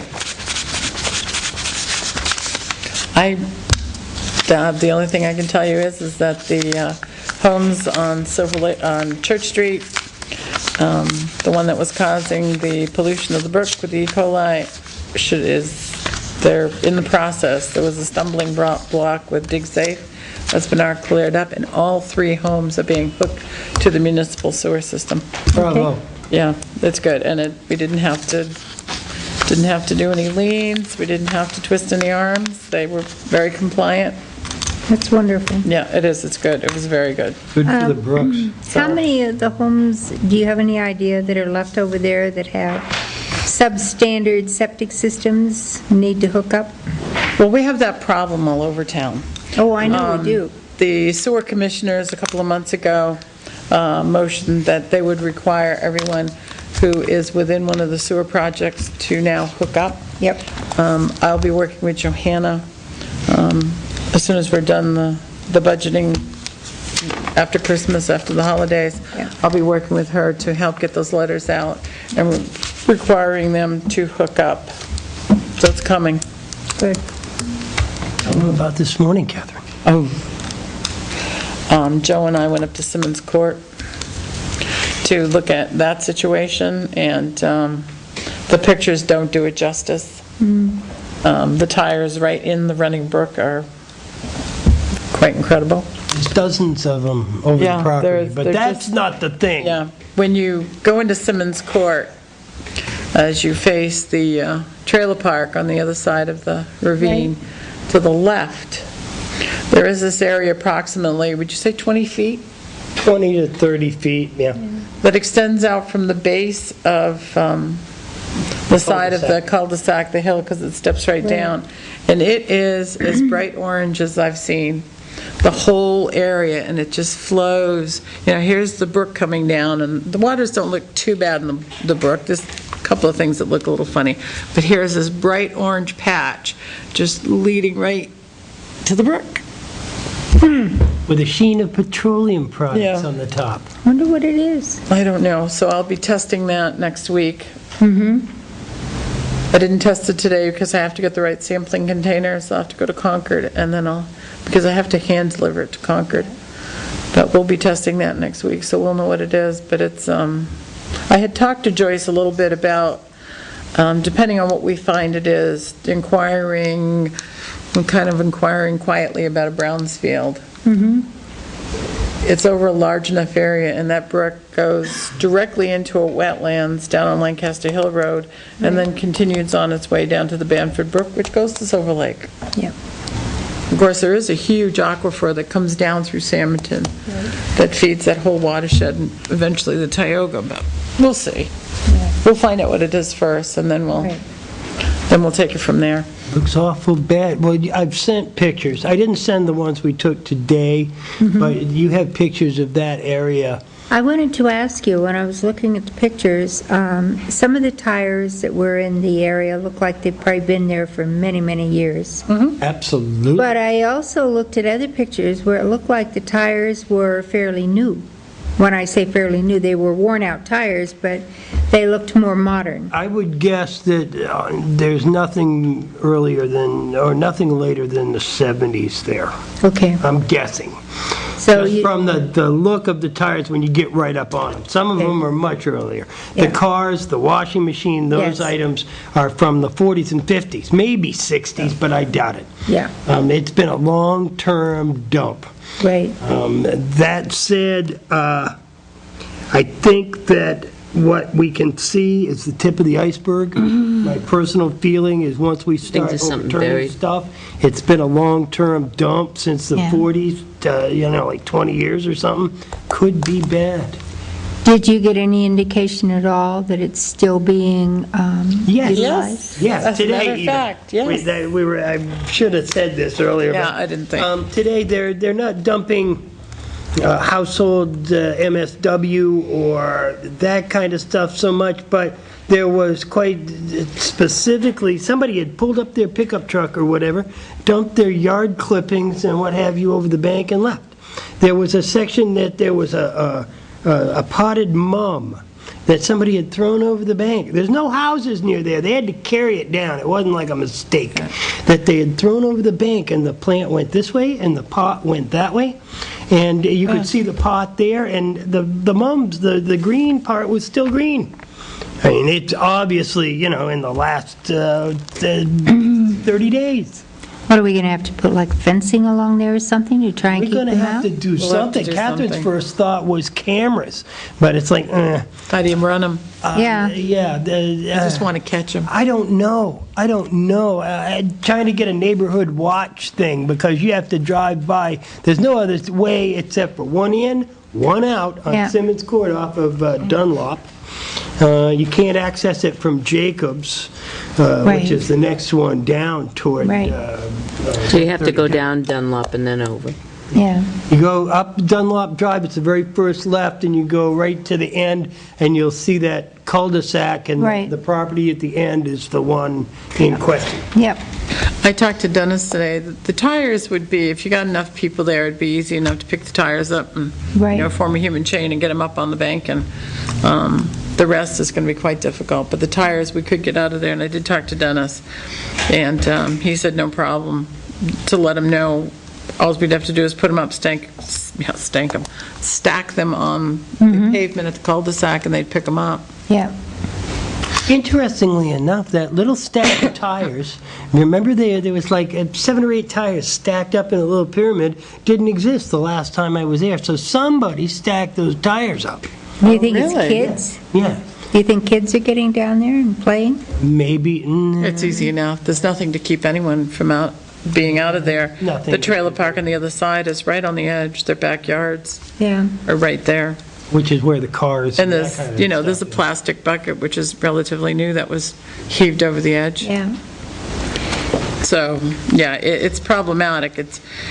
Some of it is old, but it's continuing. not on the grand scale of the cars and the tires and et cetera. But it definitely is continuing to be used as a dumping area. It's only a matter of time before somebody else throws more tires in there. Okay.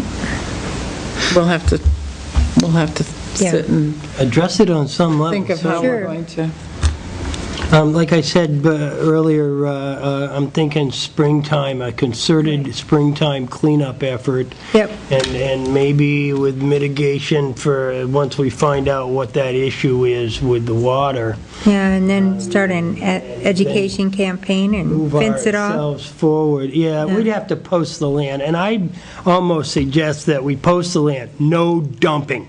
Right. No trespassing, no nothing, for the short term anyway.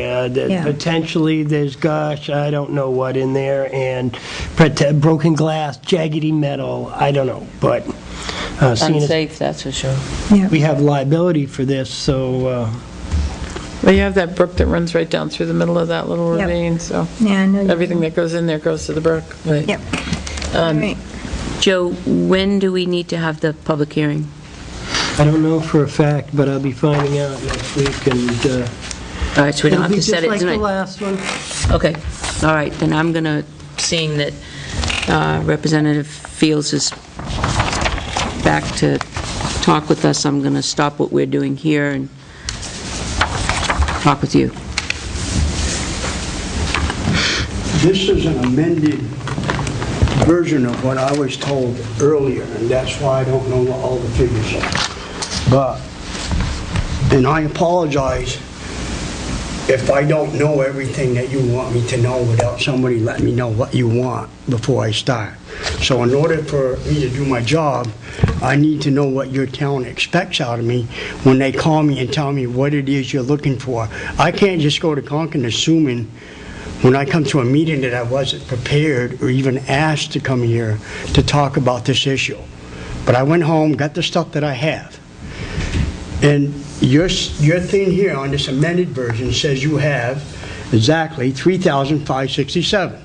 So I Right. apologize that I don't know everybody's town, what every, population is, because I'm a rep and I'm supposed to know how many people you have here. Okay? I do the best I can. Sampleton has 2966.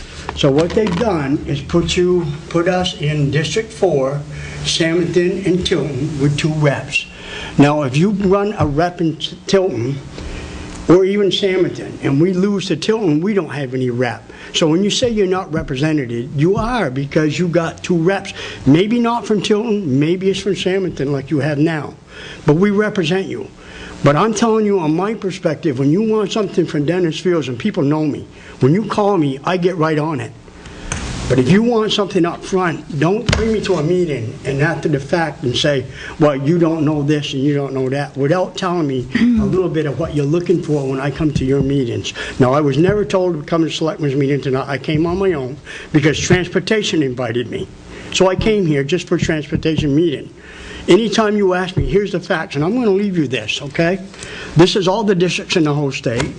And when I come back, if anybody wants to know the population of the whole state, it's all in here at every district.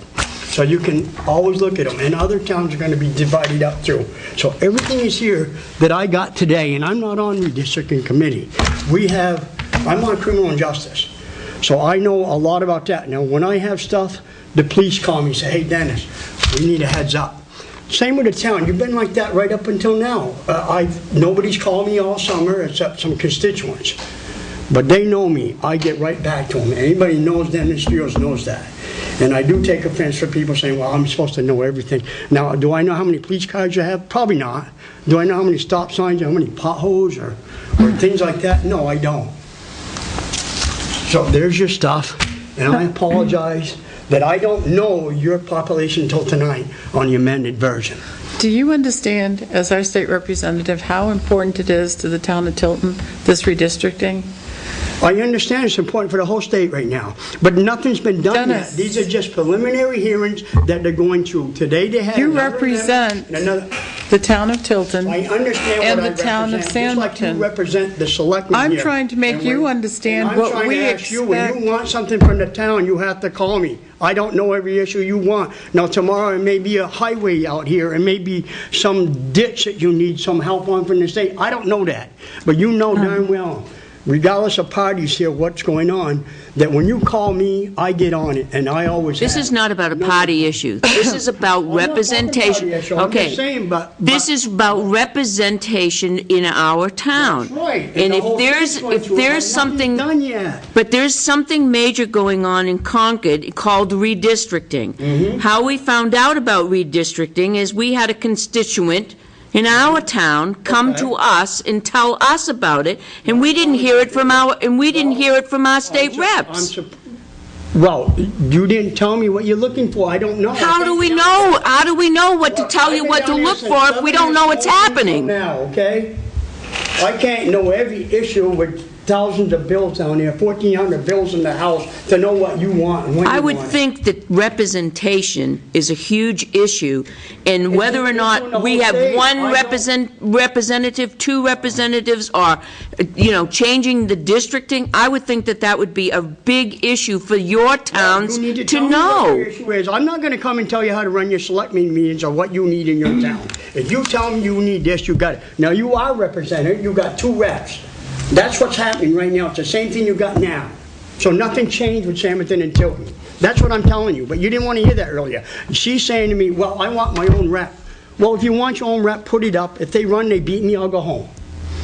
So there's the information. I have to run because I got to get ready to go to Vermont on Saturday. And if you want anything else, I'll do it Tuesday morning. You call me, I'll find out anything How else do you we want. go about, go ahead, Pat. Dan, I brought some information forward to the selectmen that I just found out, I think today. But we Today. didn't find out Well, till let me- yesterday on the computer, Yeah, ourselves. Let me just kind of run down the steps that. Well, let me finish before you start. We got this on the computer last night for the first time that they're having a subcommittee today. It was only a 24-hour notice for everybody. And that's what I'm trying to tell you. I had no idea what was going on today. I went down to another meeting, okay, that I had, which was Canadian Trade Council at 10 o'clock. I found out about redistricting when I got there. I had no idea what it was about yet, because we weren't told, because until they get the final, they didn't want to tell anybody until today, and then there'll be another hearing and another. Now, there's 3 or 4 amendments. I can't tell you what they are, because I don't know. I'm not on that committee. And I'm trying to be as fair as I can to you people. But if All I can those, do, but if he came and told you, that's fine, I'm glad you found out. But Okay, why didn't let somebody Pat call me talk. and say, Dennis, tomorrow, why don't you go down and find out? All right, I get it. let him, There are a few things as a representative you can find out for us. I can. Yes, you just did find out. That's right. Today, and that's terrible, because there's a Republican caucus that found out last Friday, but that's a small group that found out. So regardless of you're Democrat or Republican, redistricting has historically been a very hot potato political. Let me finish, and then you can talk, Dennis, okay? Let me finish, okay? So what I'm saying is that what happened was that because it was brought forward at the last minute, and it's a big issue because people want local representation, there's a state rep by the name of Dave Pierce. I don't know him, I'm assuming he's Democrat. He's on there, Murphy's on He's there. out of Etna. Yeah. And he pointed out that there is a 2006 constitutional amendment that states apparently that towns when you redistrict, towns or wards, like Laconia might have a lot of wards in Concord, towns or wards that have have a population of at least 3,291, which still does, I understand. they are allowed to have a state rep. Right, but Let me finish. They are allowed to have their own state rep. But Let me finish. You're not gonna- And what I'm saying, Dennis, is that there are 153 towns that he points out that will be awarded in this new plan that the leadership in Concord have put together. The Republican leadership plan would elect only 184 representatives from single towns, and David Pierce, this other rep, said that he's got a plan that he presented that would have 251 representatives from single towns. This is not new. No. Tilton, I believe, probably more Republican than And Democrat. David Pierce is your Democrat guy, so I know that. Okay, so what we're I'm talking saying one is guy, that what we're trying to get is local representation. and I understand that. Within the Listen, town. Listen, one second, please. Dennis, I will you have to shut tell you. up and let him Well, talk, Samuelson and only when had he 20 finishes, No, because he then doesn't you can understand talk. yet. No, Yes, he doesn't understand what's going on. understand it. Samuelson has 2966 for population. So They are what? putting us in with you, and that's the 2 reps. We're getting that by putting 2 reps, Samuelson and Tilton, and that's the way it's been working for a long time. But Dennis, I'm I'm not going to solve this issue tonight with you because I can't. Okay, I'm well, not on the committee, I will see if I can get some committee people here. I tried calling 3, 4 people, I tried to call Dave Pierce. Nobody's home. Okay? Let me talk But I about. didn't come here for this tonight, and I'm not on that Let me committee, so I finish, can't please. Let me make finish, answers to please. you. What I'm How in saying hell is do you that expect to represent us if you won't listen to the man? I'm listening, but he's not Then listening shut to up! me. that you just, I'm not going to be. no, Dennis, just let me No, I'm not, finish. if I'm going to be told to shut up, I'm going on. I'm not going to stand here. If I'm not on a committee, you can't beat on me like that. Well, why don't you just be quiet and listen? How can you represent us if you won't listen to what we're saying? The district, he wants his own rep, and we're trying, but I can't do that. I can't tell you that tonight. I'll do the I best understand can, that, but you he's can't trying get to your tell own you rep what his because issue Cameron's is. going to be put in with you. He tried And it makes to- 2 reps, and that's what I'm telling you. Why? You ask the committee, don't ask me. Because Sampson, I went down and listened today. I didn't get into this debate with them because I don't know enough about it. Apparently not. I have to catch up. I only found out today.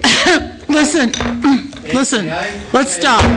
May I say? Let us talk one at a time. You guys hash it out. You call me when you get it. Whatever you want, I will do the best I can. Dennis? I can't do that tonight. I do have- I give up. have It didn't things work. that I'd like you to I look into. cannot talk about it anymore because I don't know all the things. I will try to get some committee member here or somebody, other than just Dave Pierce telling me what that constitution says. Because we heard 3 others today that were different. How are we going to petition? How do we, You got Downcourt with another piece of the Constitution, you've The got... man doesn't want to and listen you to got our the- issues. I listen. how are we going to petition for our own rep? If you want your own rep, go ahead, but I'm telling you, it's being redistricted, and I don't know how it's gonna come out yet. I can't tell you that. You just got done telling us there was going to be no change. How are we going I to, know with that. change, you They said. put Sampson and Tilton, but you've done the others with Flotorios. I can't tell you, you're not the only town that's gonna have that. We got Laconia, who has wards, you've got Manchester with wards, and they're gonna lose 2 to Litchfield. As our representative, you should only be concerned with the town of Tilton I'm just and the telling you town the of Sammerton. part. It doesn't I'm matter telling to you what us. they're doing right now. It doesn't matter to us what the others are, and we're trying to tell you what we would like to happen. I know And you'd all like you to seem happen. to be concerned about is whether or not we want our own Well, you say you want your own representative rep, and and how you it got may affect you. Baloney. I don't care how it affects me.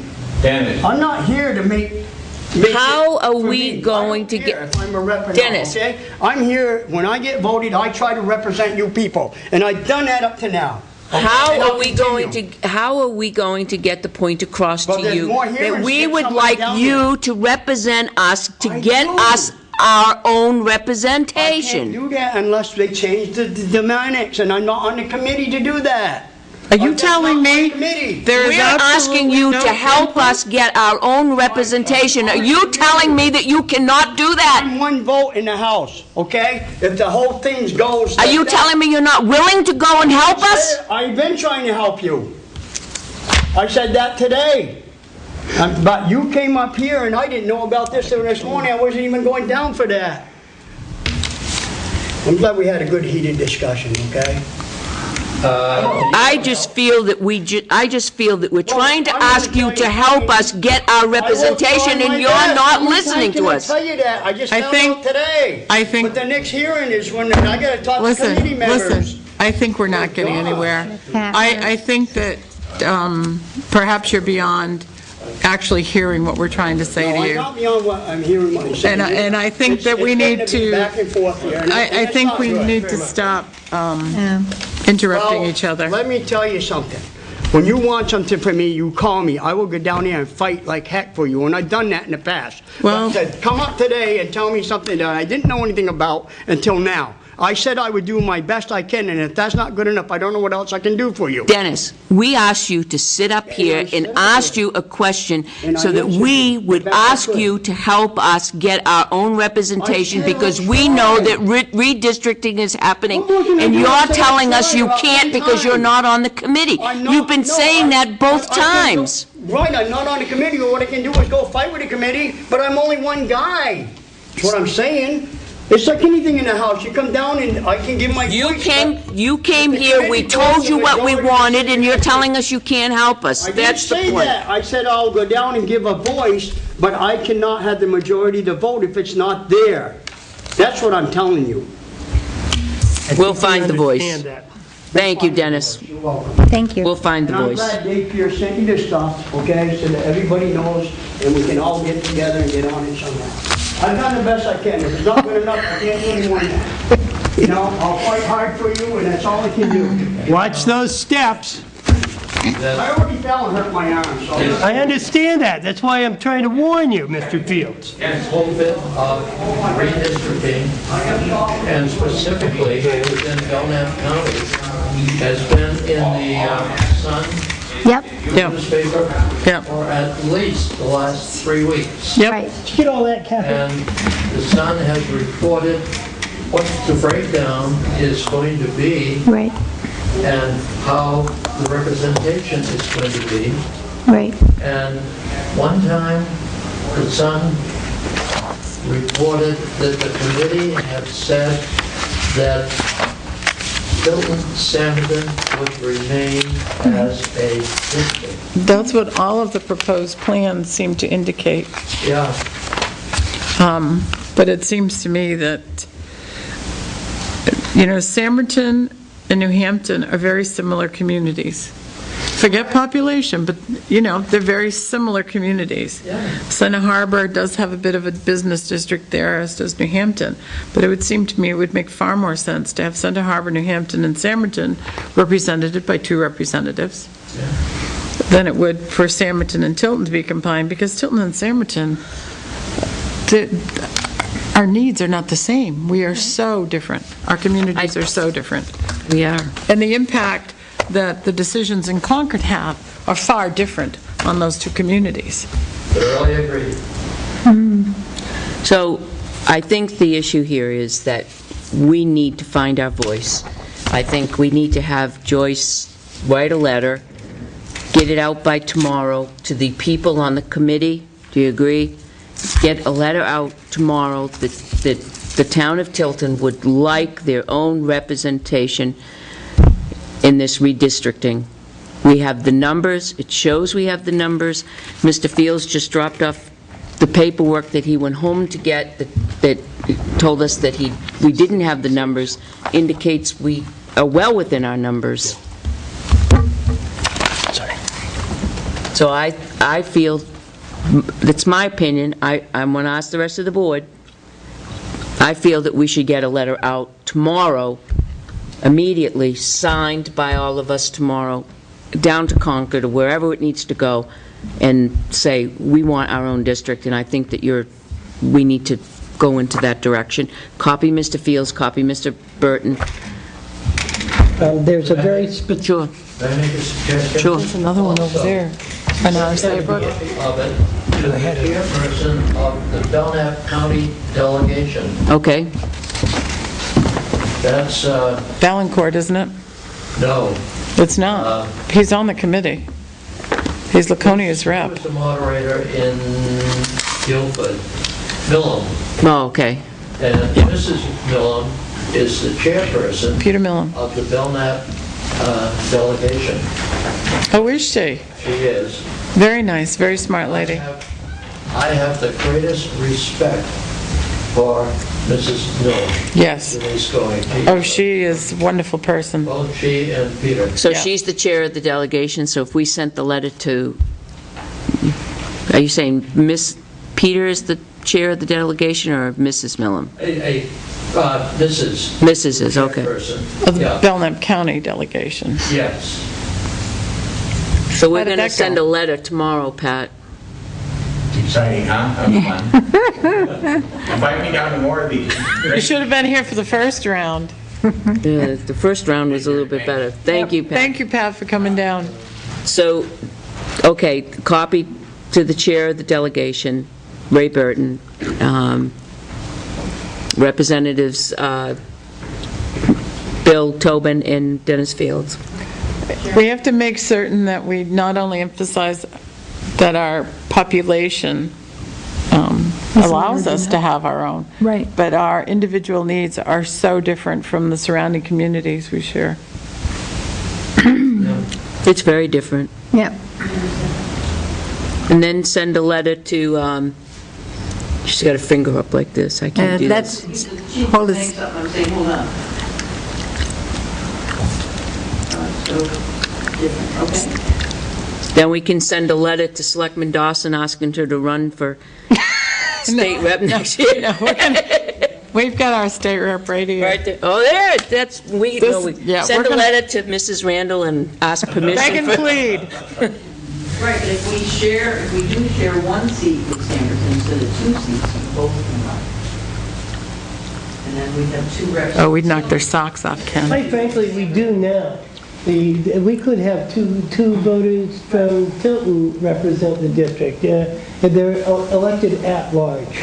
I know, but it would be so fantastic. Obviously, to me, to we have need Ken down there. A representative that knows how many people he's representing. right. Just saying. With I would Ken's love experience, somebody- it would just be phenomenal to have you Yes. down there. I think it would. What So, would be interesting to look at the numbers is the towns surrounding Sanderson, like New Hampton, Right, which they are very close to. right, Maybe that deviation means that Sanderson could go with them. right. That's what I said, the combined population of Center Harbor, New Hampton, and Samberton is only 6,227. I mean, Belmont alone is 7,356, and they're combined with Gilmington, who is 3,777. right. They've combined those two, so it just makes sense. They should at least, they should not just look at population, they have to look at needs, Right. similarities in communities. I mean, It's so I think frustrating. it really is frustrating. Yes. We need to be heard. Okay. You can be our voice. Wander home and Thank you Okay. so much for being here. Thank you so much for coming down. Yes, thank Bonnie you. is out straight on the book. That is so exciting. It's due on Yeah. Tuesday in Yeah, South Carolina. And happy belated birthday. yes. Oh, Oh, happy When was birthday. your birthday, Ken? yesterday. Well, Wow, congratulations. Happy birthday. Oh, it's only 79. Oh, my. Oh, well, you've got a long way to 100, buddy. Right, absolutely. Thank you. I was reading the material that was sent from Pat, and on Tuesday, there's a hearing sitting there. Is that something that you're going to, or should somebody go to that? I don't know, I haven't found out anything about the, Want to just make a we have that in our computer, so Okay. why don't you just give that to Ken and, Yeah, but their next hearing, oh, I just saw it. Where was it? That's what Pat brought. It'd be interesting, to keep pressure on them to, yeah. I don't know that we Tuesday, have that. December 20th at 10:30.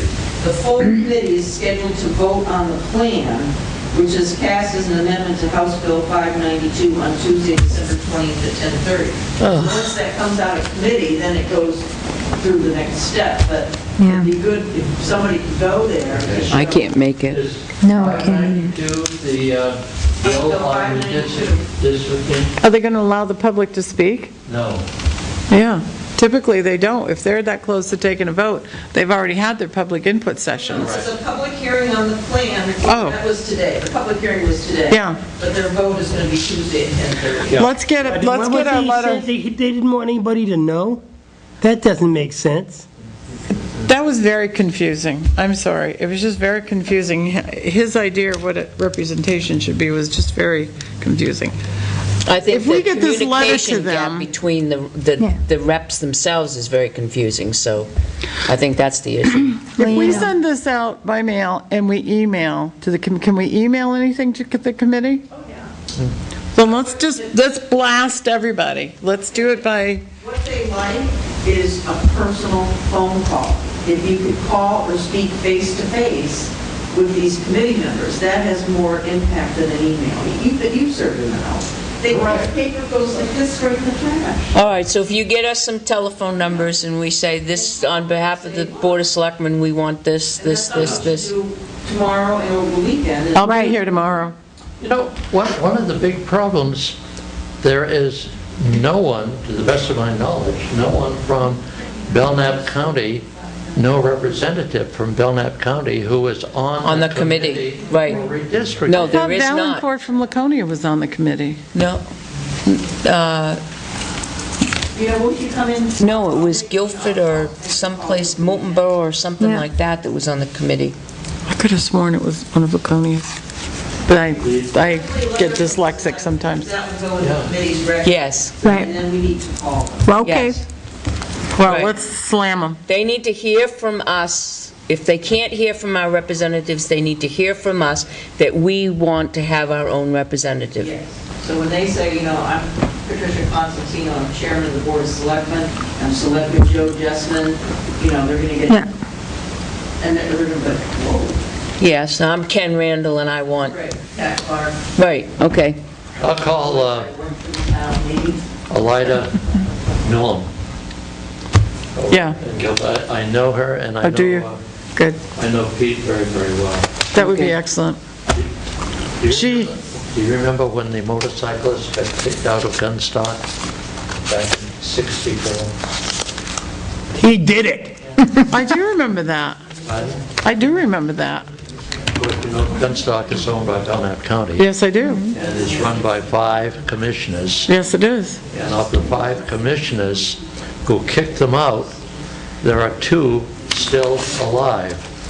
Pete Millam is one, and you're looking at the other one. That's a good story. I like that. Thank you for coming down. Thank you. Oh, thank you, Ken. Appreciate it. Okay, Joyce, if you can breathe between that little altercation and come on over and your agenda. Did you finish Selectmen's reports? No, No. but we can do that in a minute or two. It's just myself and Sandy. Yeah. Well, I only have this, just to bring this up, and get the board to sign it. Chief, you missed it when I opened up the meeting tonight. I said thank you to the Explorers for all their help in the Christmas fund. Did a great job. I really appreciate the job that they're doing. Right.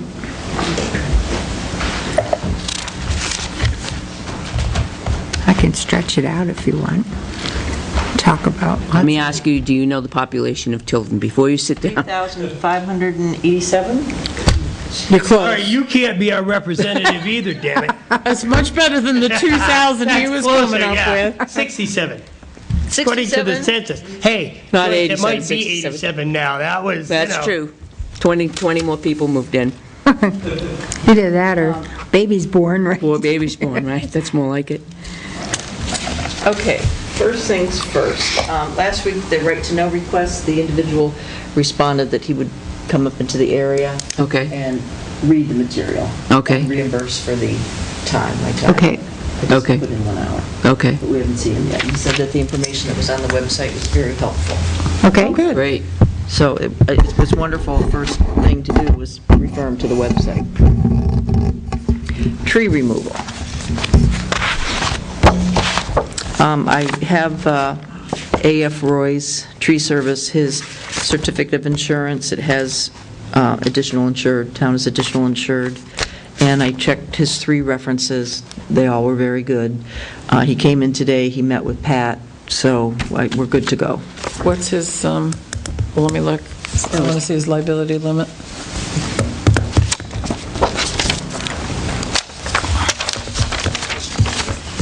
He also went over to look at get us an estimate Yeah, I have that. on the Buffalo Park one.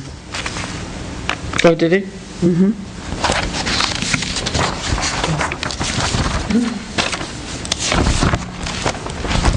I went over, that's some tree. Let me tell you, that is quite a tree. And he climbs them. Uh-huh. And so we have one estimate of 1,500, and we have this estimate. Oh, here's the 1,500 one. My only concern on this is he's not going to use any type of a truck or anything, crane to get that down? No crane. He's going to go up there with ropes? He has a bucket truck. So he is going to use the With the truck? bucket. Yeah, but it's not a crane. No, but there's no automobile liability on this. I know what this is, and this is fine, but he should also just give us a copy of his Automobile liability on liability. his vehicle that he's going to use, unless the he's estimate right there. going to go up with ropes. This Oh, is is that Dennis's. Dennis's? For the Grange, I don't know if he has to use his... He said oh, he didn't, he said he'd do it all, he has to climb it and cut it. He's going to go up with ropes, but he's got to get there in a vehicle. Right. So he's got to have insurance. You should just have him fax you a copy of it. Okay, well, I'm surprised The they only didn't thing put with automobile liability on this. The only thing with the Grange is that he would prefer that there be no contractors working that day going in and out the building, and then he said that when he started, he would let us know as soon as he had the date. We would notify the contractor that's working up there and let him know that that day, it'll probably take 3/4 of a day. He'll start early and no in or out at the Grange. And we'll notify the abutter in case there's anybody parking in and out of there. He'll Can I see cone. that again? He said he'll cone that off. Now, he's doing this alone? Yes, he has no employees. This is Mr. Roy? Yeah. This guy took down a great big old maple tree that was overhanging my house by himself and did a fine job of it. No problem at all. It was the most reasonable thing anywhere around.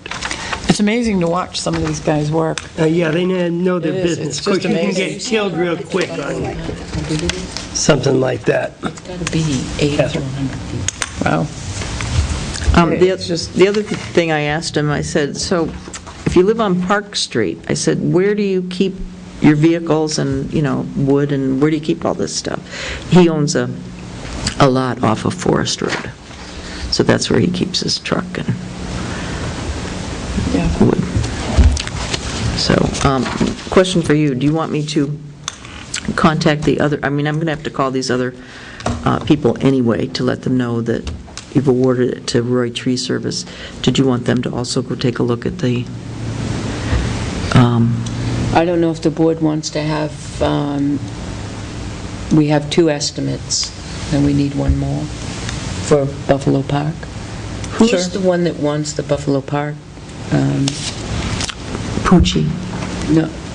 Okay, so who, is the town, we're the ones that are paying for Buffalo Park then? Correct, Because because... it's on Buffalo Park, and they're the ones that have requested to have that down. Squeeze the tree.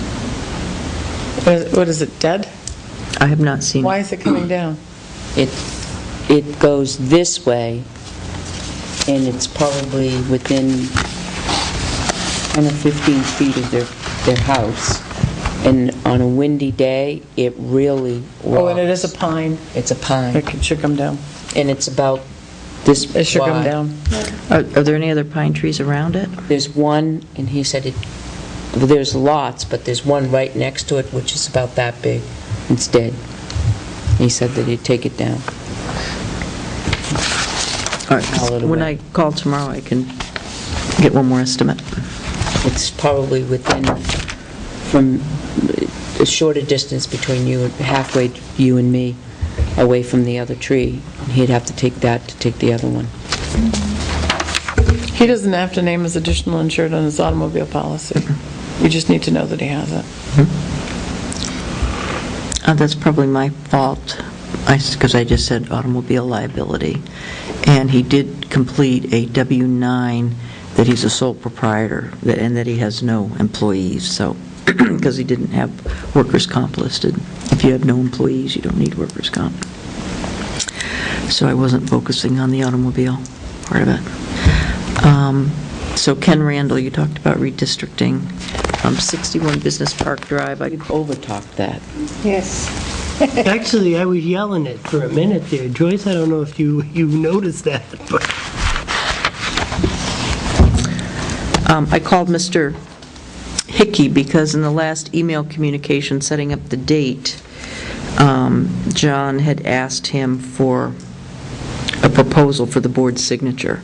So I called his office and I called his cell and I said, the board's meeting tonight. So, And that's for? 61 Business Park Drive, you're meeting on Monday? But maybe what I'll do is... We're meeting at 2 o'clock, correct? Correct. What I'll do, I didn't get a chance when I came back to check my emails. I'm sorry. I'll run down and check.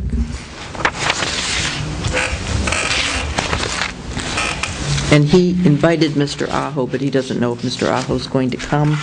And John would also like to know if you want him present. Now, this is the engineer? Yes. And he's bringing a mold specialist. I don't think we need the attorney for our engineer. No. What time is he coming? 2.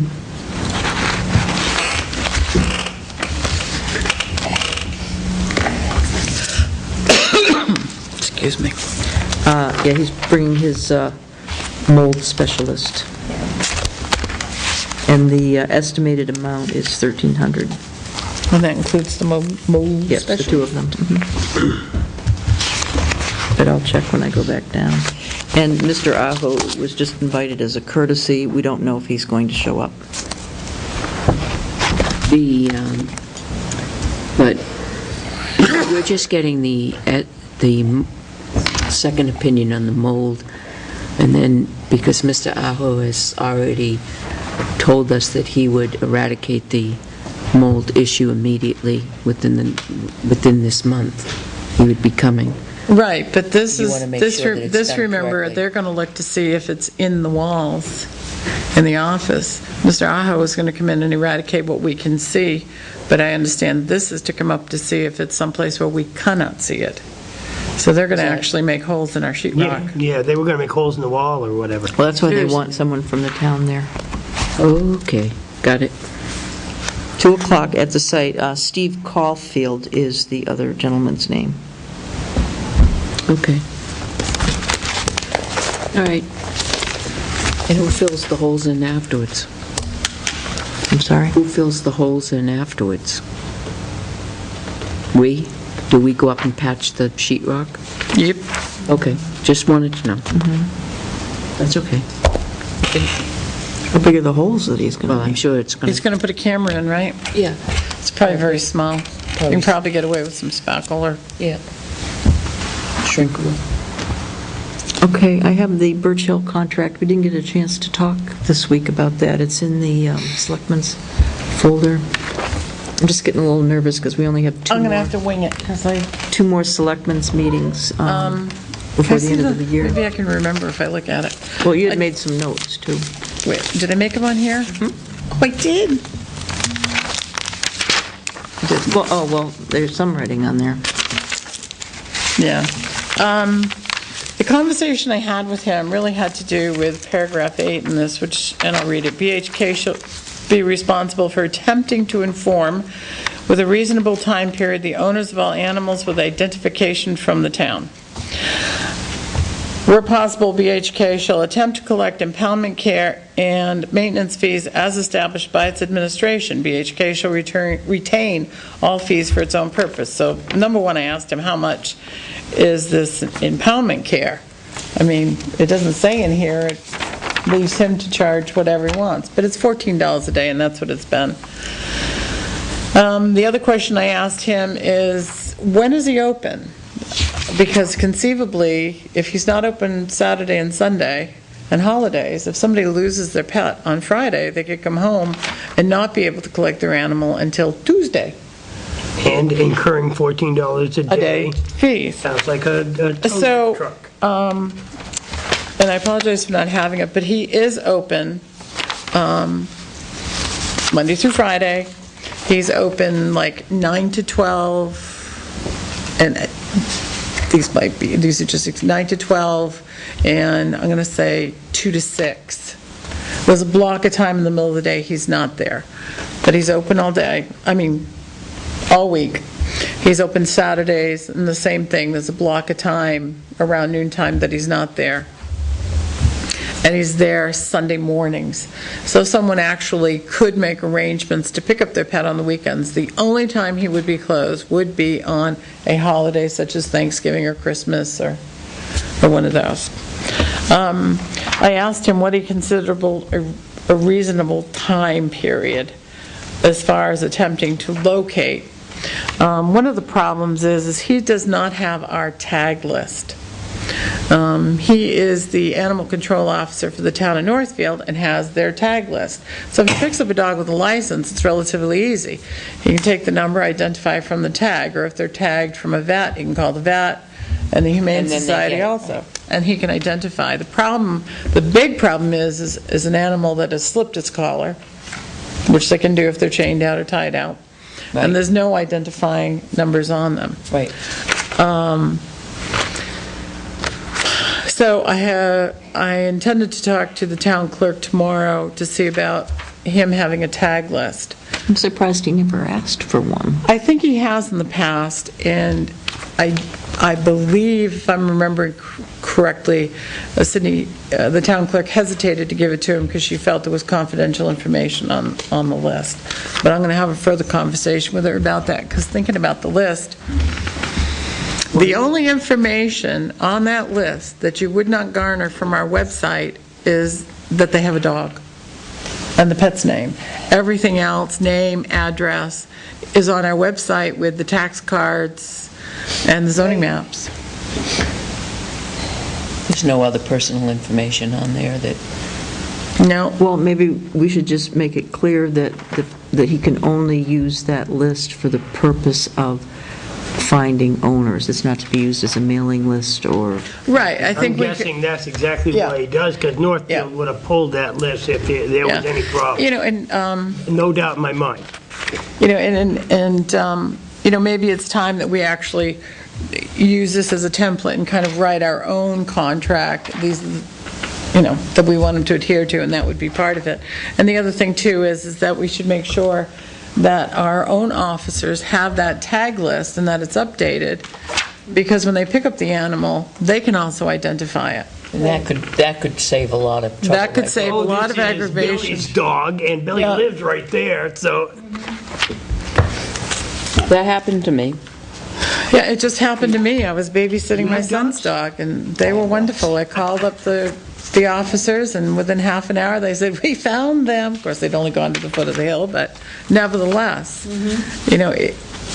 a pet owner, they need to know where their animals are. So Don was very receptive of what I was talking to him about, and the only time somebody would be inconvenienced was on a holiday. Yep. That's not unreasonable. No, I didn't think that was too unreasonable.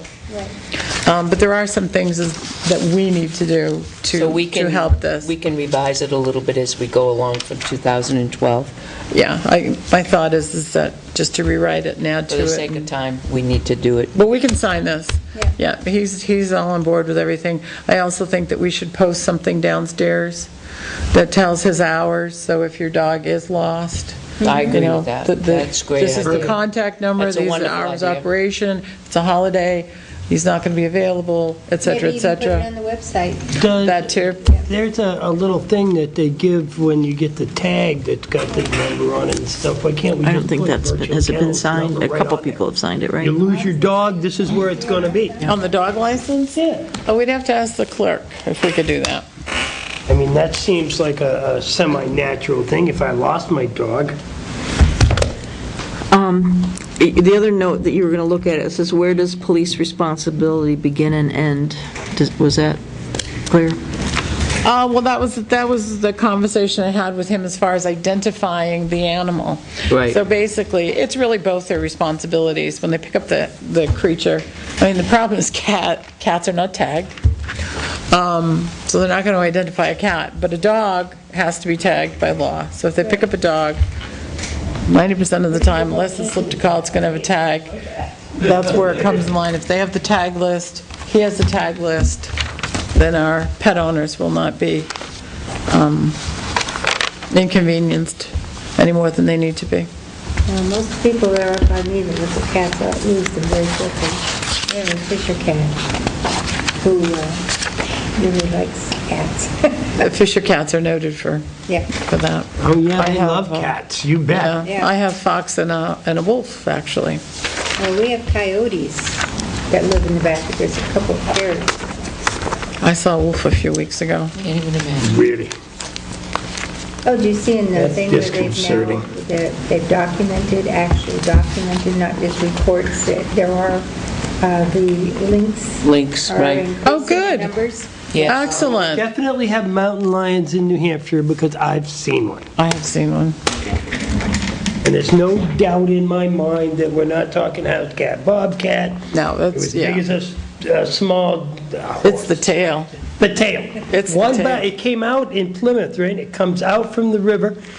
I saw it, and it's like, it hit the brakes, it hit the center line in one jump across the road. It was up on the bank. I was coming from the farmhouse up towards downtown, and it came up from the river down by the golf course, bounded onto the road, hit the bank, gone, just like that. One bounce across the road.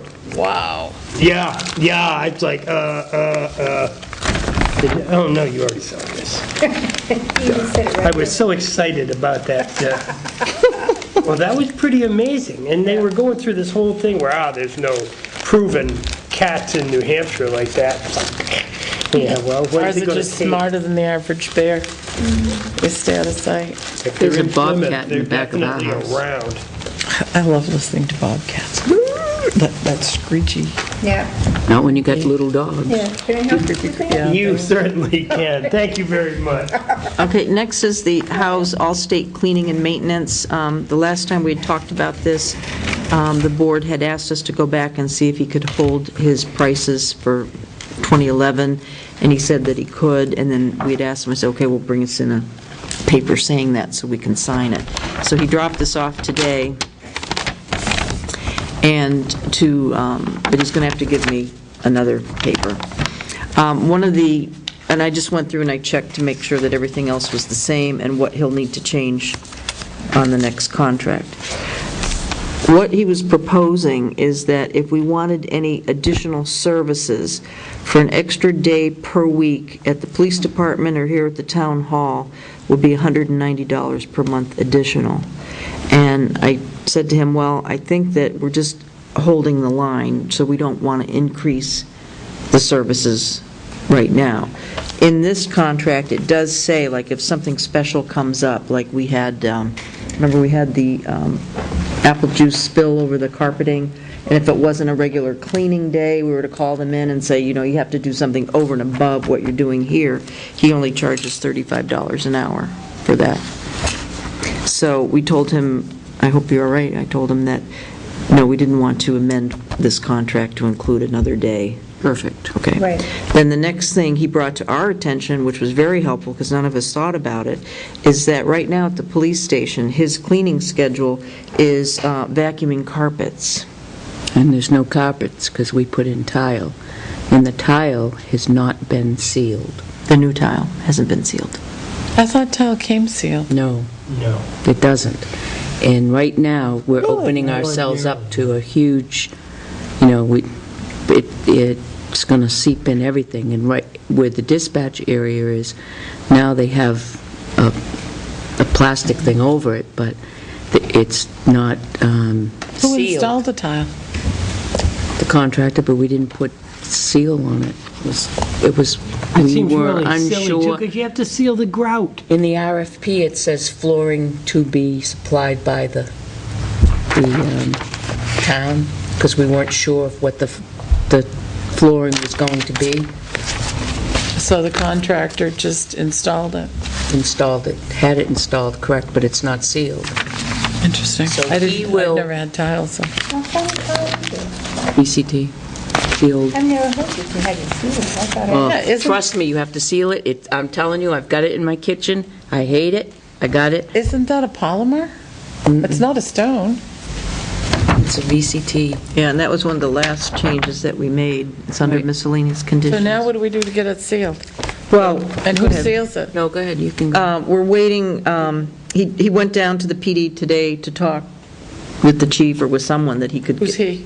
Lloyd Mr. Howe. Howe. Oh, the Mr. Howe. cleaner. To figure out what the square footage is that he would charge for stripping old tile 35 cents a square foot, and then waxing the new tile at 14 cents a square foot, and that's 2 coats of wax. So he would scrub it and then put the wax, I thought seal you were it. actually talking about a sealer. It is. Not waxing it. Hold on, it is. No, it's a sealer. Yeah, It's a but sealer. Catherine, he scrubs it, he seals it, and there's 2 coats of wax that he'll put on it. That's what happens to it. Okay. And then the old tile that's in the 3 bathrooms, Right. which would be the bathroom attached to the cage, the other bathroom in the hallway, and the one in Lisa's office, has existing tile. He will strip that. That's not very big square footage.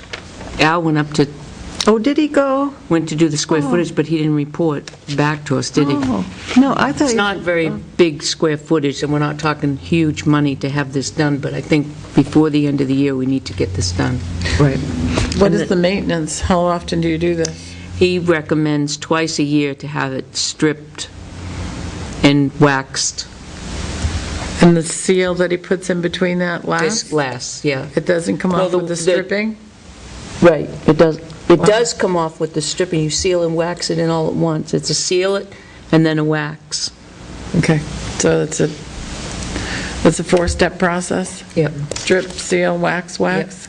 Yep. And he also said that cleaning I'm not getting tiles. floors will take a little more time. He said right now he just vacuums, but now he's got to sweep it up and damp mop it. The thing with, But it's the same price. when he does this, we have to have it done at a time when people cannot walk on it for at least 1 hour, maybe, he'd really like 2. So it would have to be done at a night where the supervisors are on, that they could be working out of the other office or downstairs, whatever.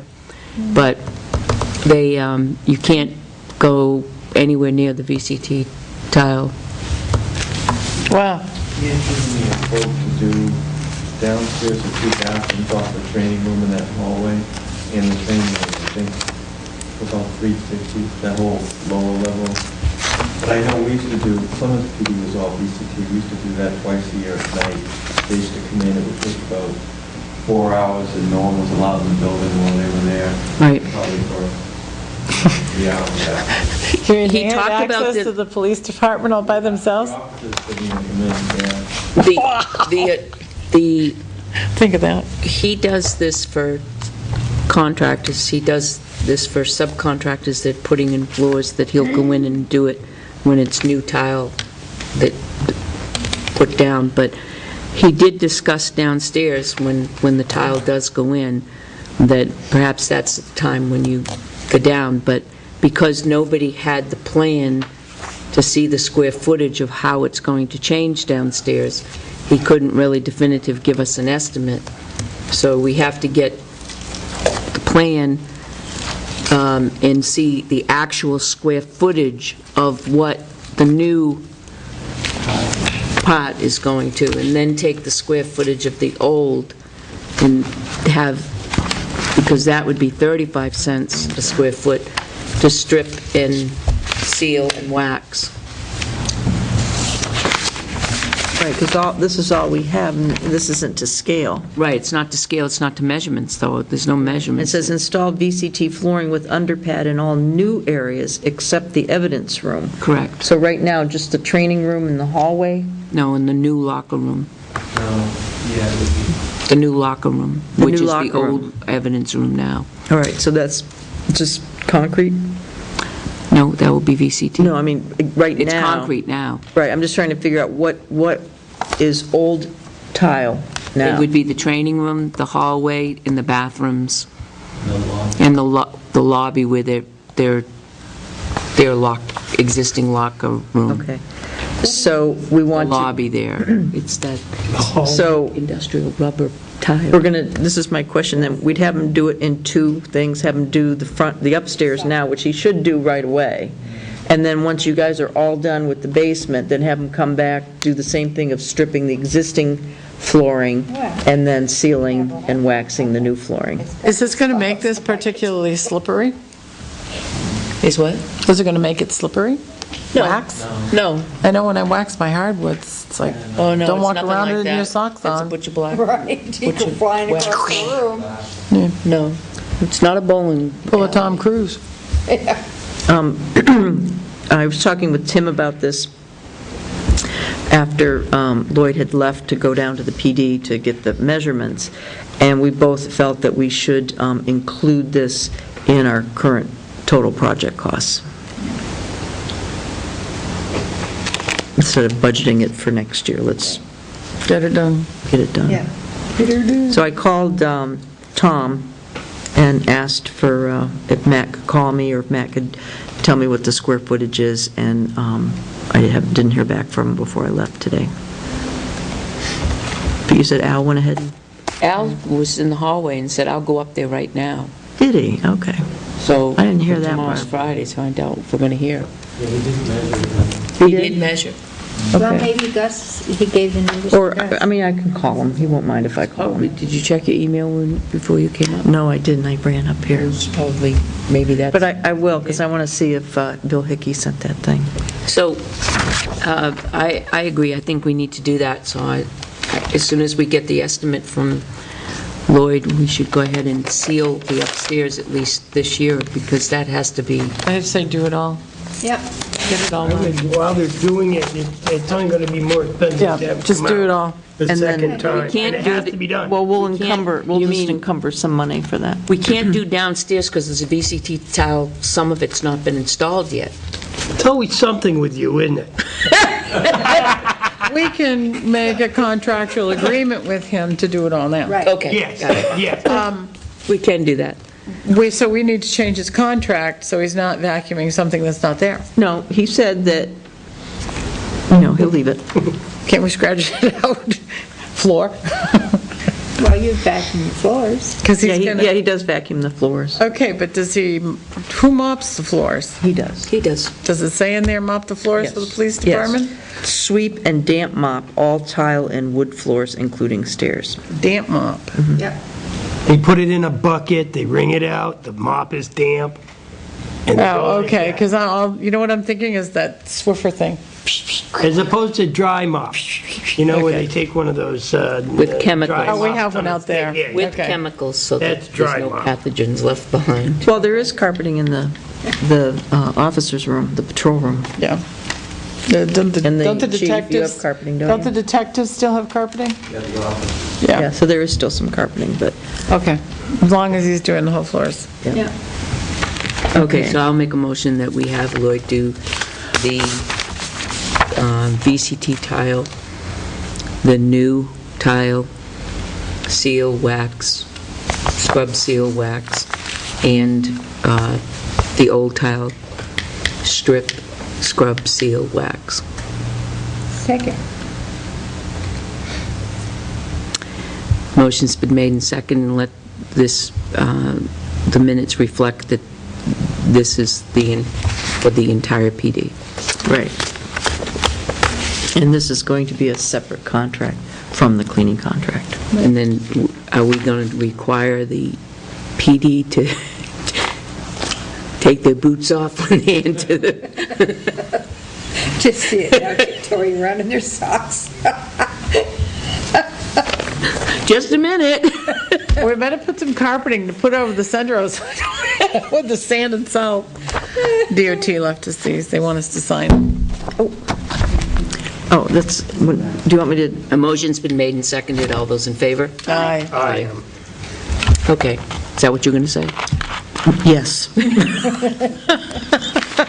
No, I just want to, It's been a long night. Give us a break. and this has all been signed? We're Yes. all borrowed. I don't have to know everything. Now, come on. Okay, now, we had our open enrollment meeting with LGC, and the only change is in their Slice of Life program. It's their wellness program, so they went through that.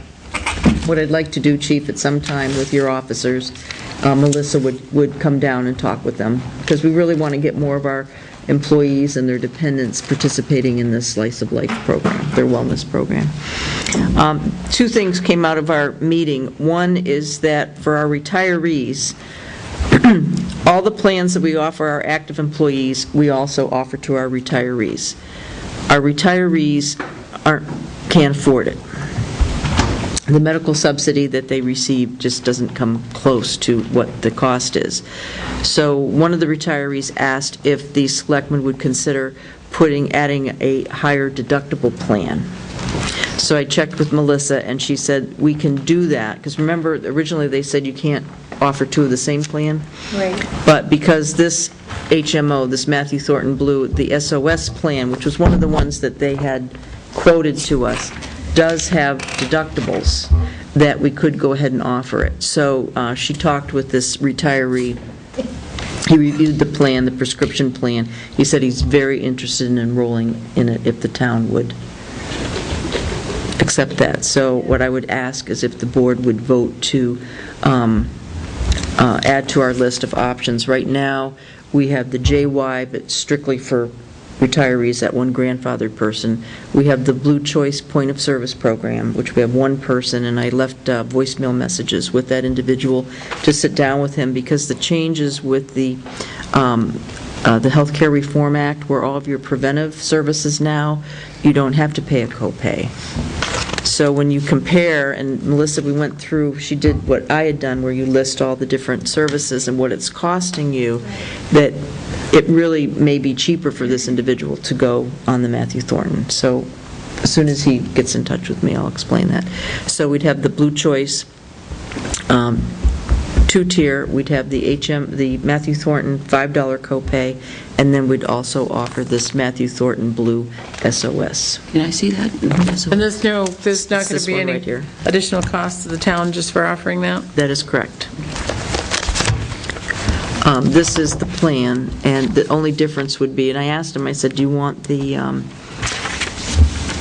which prescription plan he wanted, and he wanted the one that I starred, which is more out of pocket. And then the other request that was made at the hearing is if they do offer other dental plans where there is, right now, you're limited to $1,000 a year for all your services combined. Brown will work that out. Exactly. So if we could consider for next year with the dental of looking at one of their plans where there's more of a higher calendar year minimum. What do we offer now for retirees for medical? They pay their own, or They pay their is it still a own. 90/10 or no? No, they pay 100%. And for those retirees who are in the New Hampshire retirement system, the deductions are made directly from their retirement check, so that we don't that's one of the services that LGC provides, is that we don't have to handle any of that with the retirees. So if there's any difference that they owe from what their medical subsidy is, LGC collects that from them. We don't have to do that. So the option would be the Matthew Thornton Blue, which would be a single, would be $709? His would be a two-person. Oh, two persons, $1,418? No, it'd be $995.48 a month. But currently, if we didn't offer the Oh, right, he would be a two-person Matthew Thornton Blue, at 5. the 14, Yeah. 18, and then, right, and then two-person SOS plan would be the $995. So it's a savings of about $500. Yeah. Which are higher deductible. Right. So 1,000, 3,000. Right. Now, we have to offer this to all of our employees. There may be someone that currently just has a single plan who's in real good health that they may like to say, well, maybe I'll go with this higher deductible, try that for a year, and what happens, see what happens. But also, the prescription is what, 1025? Oh, there's two. Well, the first option is... Oh, mail-in, okay, I see. Yeah, which is the one... 1025, 40, okay. And then Wow, this is 10, 25, 40, 10, 40, 70, so that's really not any change there. Right, but Office fees. because this is a deductible plan, we could offer with the higher co-pays on the prescription. If you were going to offer a different plan, Okay. it would have to be the 10, 20, 45. So it'll help our retirees, and we do have some employees that are getting close to retirement age. So we just would need a motion, and then we'd have to sign another Right. form, and then I'd have to get the information out to the employees. And when does open enrollment stop? Well, technically, January 1. But if we're offering a new plan, we can extend it or no? Well, if we can get the paperwork in on time on this open enrollment, we can. If not, they would do a special enrollment. Then people could come in on February 1st. Okay, gotcha. I'll make a motion that we offer the SOS plan with the higher deductible for our employees. Second. Is there going to be any net change to the town? No. Doesn't cost us money? Doesn't save us money? On No. any level? No, because none of this is in our operating budget. It's all handled through the local government center. We do, if you notice in our monthly invoice, we do get a paper that show who our retirees are, but none of that comes through the town. So, right now, we have 3 retirees that are on the Medicomp, which, because they're over 65, that's the Medicare supplement, and we have 2 on the Medicare supplement, and then 2 on the Matthew Thornton Blue 5. So this is a great benefit for employees that have retired, so we just need a... Any more discussion? All those in favor of the motion? Aye. Aye. Okay, that takes care of that. Redistricting, we talked about that. We over-talked that. Okay. When was it? I'm trying to remember back when it was when the labor inspector came in. I think it was in September or October. And one of the things that we were cited on our form is that I had neglected to send in our safety summary form. You're supposed to do it every 2 years. Yep. And I thought I was in the middle year, so I had another year. So they send a letter saying, we're going to fine you, and you can request a hearing. And so I requested the hearing, I went down and talked to them, and they waived it. Very nice. So, and I have it set up with Catherine, and what I'm going to do now, Wow, it would have cost us $500. Nice job. is that you can file them online and just file it in January of every year. Nice. Oh, nice. You- And Catherine will be my backup in case something happens, so, and if I were to show you my calendar, I have it written on every calendar. Big red letters. This came in today, and I just don't know what it is. I thought it was the Grange. Is that the Grange? Because the selectmen have a policy that, with certificates of insurance, that you have to know. Yes. Oh, I mean, I know we,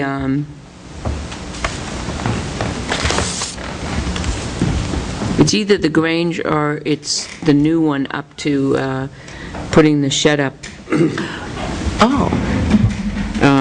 Police department fundraiser. So it's relative to use of premises for police department fundraiser during the term of this policy. It may be the shed. Oh, the shed, they needed one. They need Oh, the policy. yeah, that's what this is. Yeah, Right, it's but the the shed. request Right. for the shed is supposed We to come did the through our one from the, Yeah, we did the one, this is for our shed. right. So that would be Parks and Rec, yeah? Yeah. right, but whenever someone is requesting a certificate of insurance from the town, because I'm the one that has the login, I can do it online, it takes 2 seconds to request it, and that way I can keep track, because in the selectmen's contract Oh, files. did somebody So this has request gone this? out? This is Home Depot sending us Oh, one. sending us there, okay, let me see. Yeah, that's Home Depot sending us their, The certificate holder is Home Depot. yeah. Okay, but aren't they listing us as additional insured? No? Participating member, Town of Tilton, member number. Company affording coverage, local government center. Description. Yeah, they're named on ours. They are named, this is our insurance. Where did this come from? It came in the mail today. From who? From who? Okay, right, so somebody requested a copy of our certificate of insurance. It bypassed the office? Right.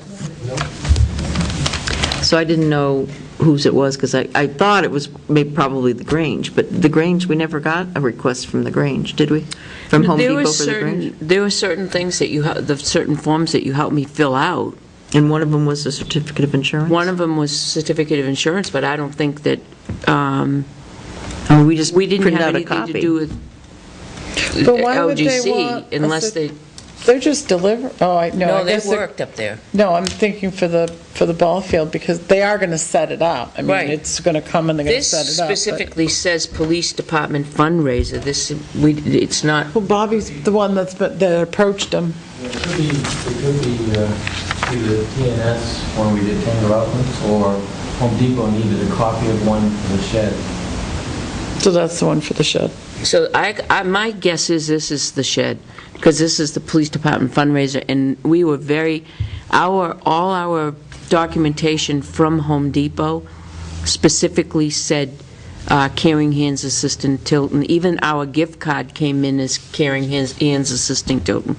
So it would have come in Town of Tilton Caring Hands. So my guess is that's the shed. Okay. So what did they do, request it directly? I don't know, I didn't know, that's why I figured you would know, because we I wonder filed if these. Did they just call up, or did you call up LGC and say we need to have them additionally insured? I connected Carmen and Deb Lewis together. Okay, that's what that is. Carmen? Deb Lewis is the name on that. Yeah, she's our contact. Carmen is the manager at Home Depot, so the chief connected Carmen and Deb Lewis together. That's what Okay. that is. All right. Well, that needs to go through. Yeah, that should have gone through That's all. Joyce. Yeah, Consider yourself slapped. always have them go through It goes Joyce. through No, just, I saw it and I didn't know what was going on, and if we're being held, if our insurance is being held liable for some activity, and I didn't know what it was. that's Come all. on, we're in the slapping mood tonight. Come on, Okay, give us a I'm break. almost done, I'm ready. I want to go home and wrap Christmas presents. Got to get my Christmas presents in the mail. Okay, finally. I think I told him you need to be Lisa quiet. is wonderful. Will you tell her that we said that? Yes, Okay. Lisa's awesome. Yes, please She do. got us information we've been waiting for how many weeks for you?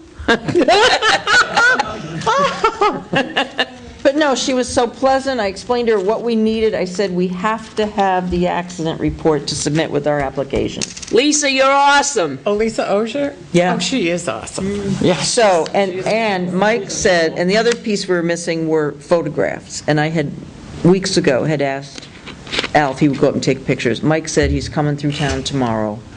He'll take the pictures. Mike. Izzard. Pictures of what? The Silver Lake intersection. Road. Yes, I love Silver Lake. God, this is so All right, nice. so, and he gave me a sample how another town had filled one out. Good.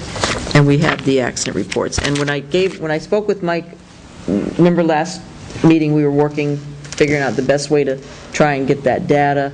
And I told him, I said, we came up with at least 13 going back to 2006. He said, perfect, we met the threshold. Do you want to look at these? Part of the reason, well, yes, no. Part Can I of look at 'em? The thing I discussed with Representative Burton was this very issue with Lieutenant Paulus and Mr. Buswell. And he said that if we forward copies of this information, whatever information we have pertaining to Silver Lake Road and that intersection in general, that he would hand carry it to the DOT, and he apparently knew who to hand deliver it to make sure that it got from the desk. I'm sure he did, Joe. So if we could copy to him, or send him a copy ultimately, that might... And this is Mr. Buswell? Mr. Buswell. I'll make sure Mr. Buswell is taken care of with regard to that, but Mr. Burton, certainly. Okay. He's referring to Mr. Burton. Yeah. Ray? Ray Burton, our counselor guy.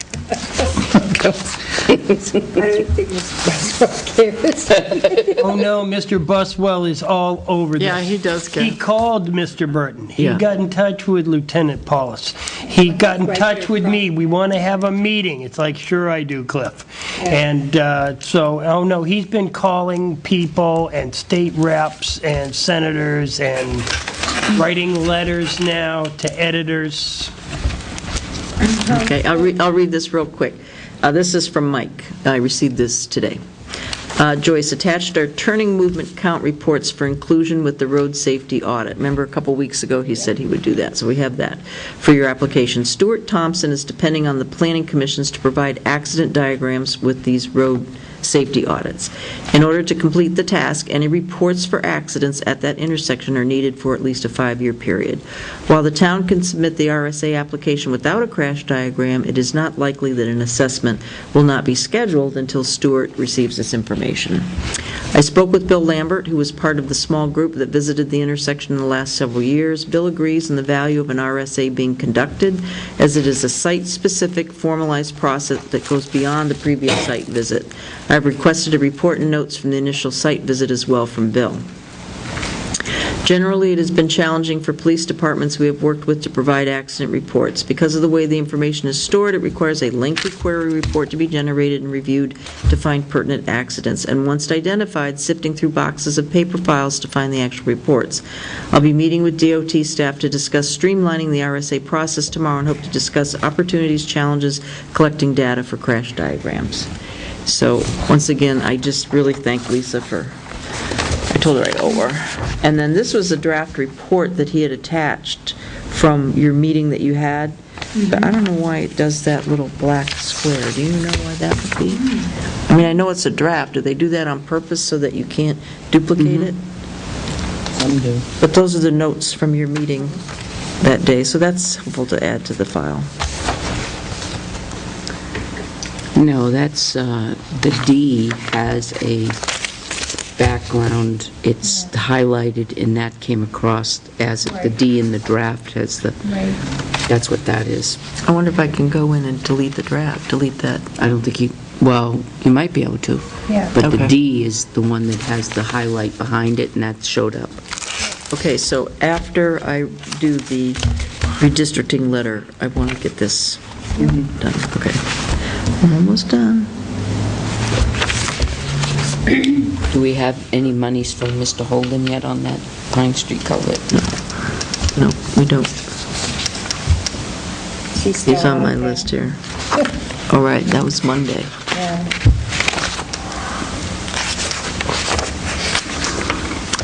I don't know what's going to happen there.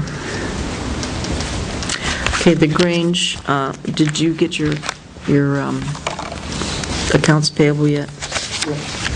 You did? All signed, too. Oh, okay.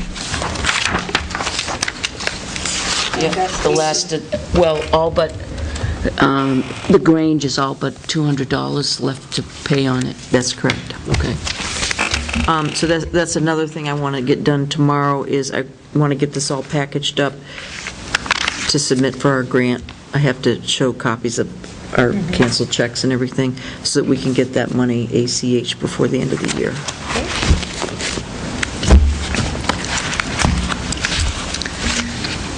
And I can just talk individually with you about this. How did you do with Dennis and Noyes and Manville Road? Is there anything? No changes. No change. No real changes. We're going to be a little more judicial about, I still think it's unsatisfactory.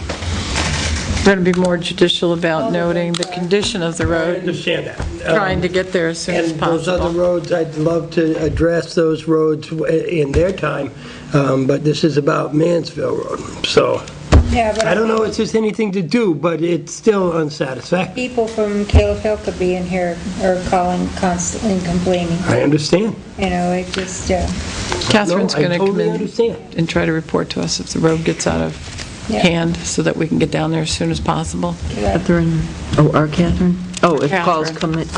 come in, you mean? As she drives in on the road, she's going to notice the condition of it, and if it's, before it gets, sometimes, the Add weather, that to her job description, Yeah. please. sometimes the weather just works against us. Right. It just does. And if we have these eyes that travel it every day, she can see it before it gets out of hand. I mean, sometimes it just, they can't get there because they're taking care of something else somewhere else, sidewalks. Okay, and this is a municipal work zone agreement? yep, he wants us to look it over and sign it. Okay. And then there's more. I that- looked up the RSAs, especially, and I think they're reaching, but I think the question is, do we, No, I think they should be paying us $65 an hour for detail. But there's others that don't either. most people just give up when it's DOT, state government. Yeah. I mean, I don't think that's what it says, but I don't think it's a safety issue to have their people there. Did they say We have a policy construction in will be? town. I voted for it, I understand, but it was They said about making approximately sure that June to everybody who November? did work on our June roads to November of had 2012? flaggers or safety equipment? That's being I provided don't here, expect to think. close the entire bridge. We don't get $65 an hour, You know, but the the traffic will safety issue, I don't travel think over different areas is of the part of bridge.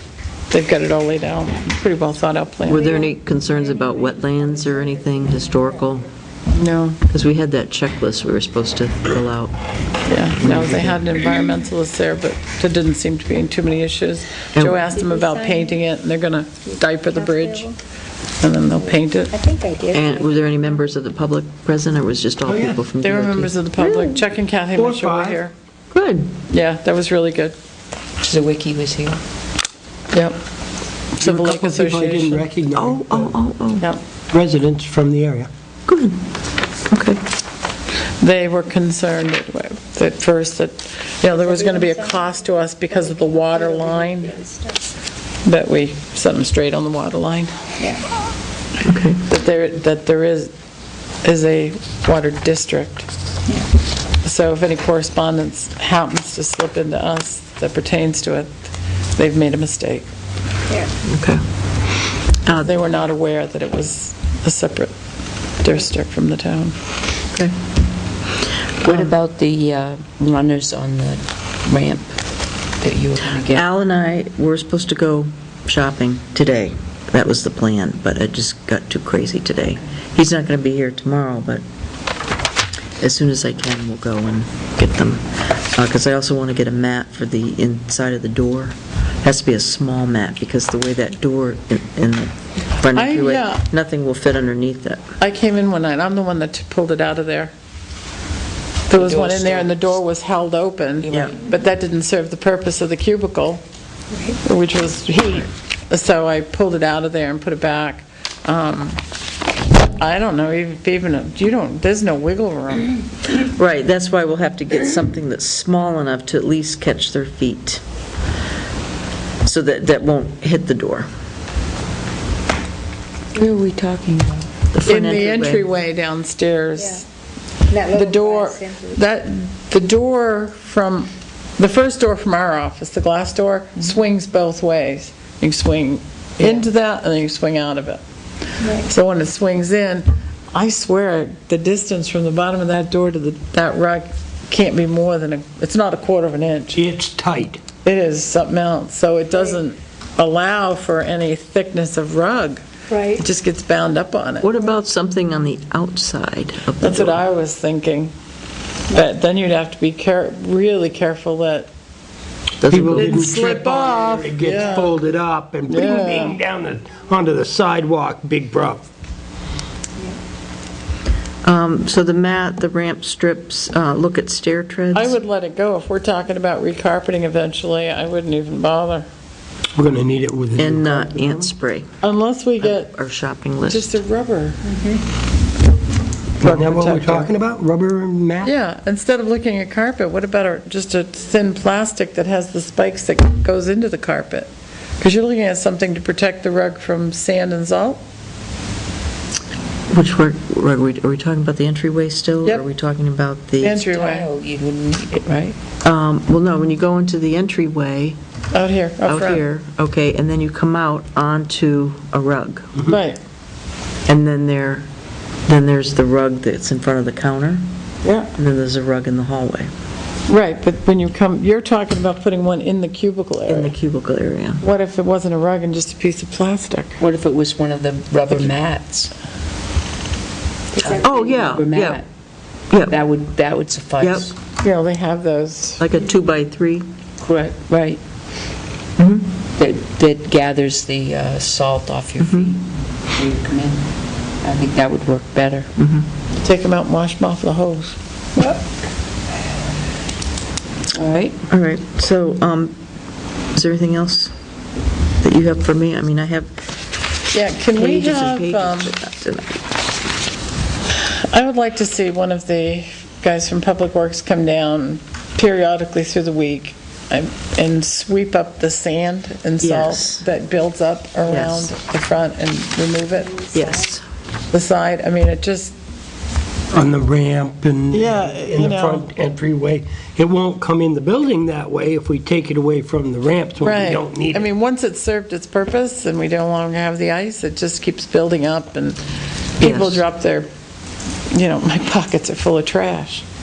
People drop trash all over the Yeah. place. If they could kind of police town hall.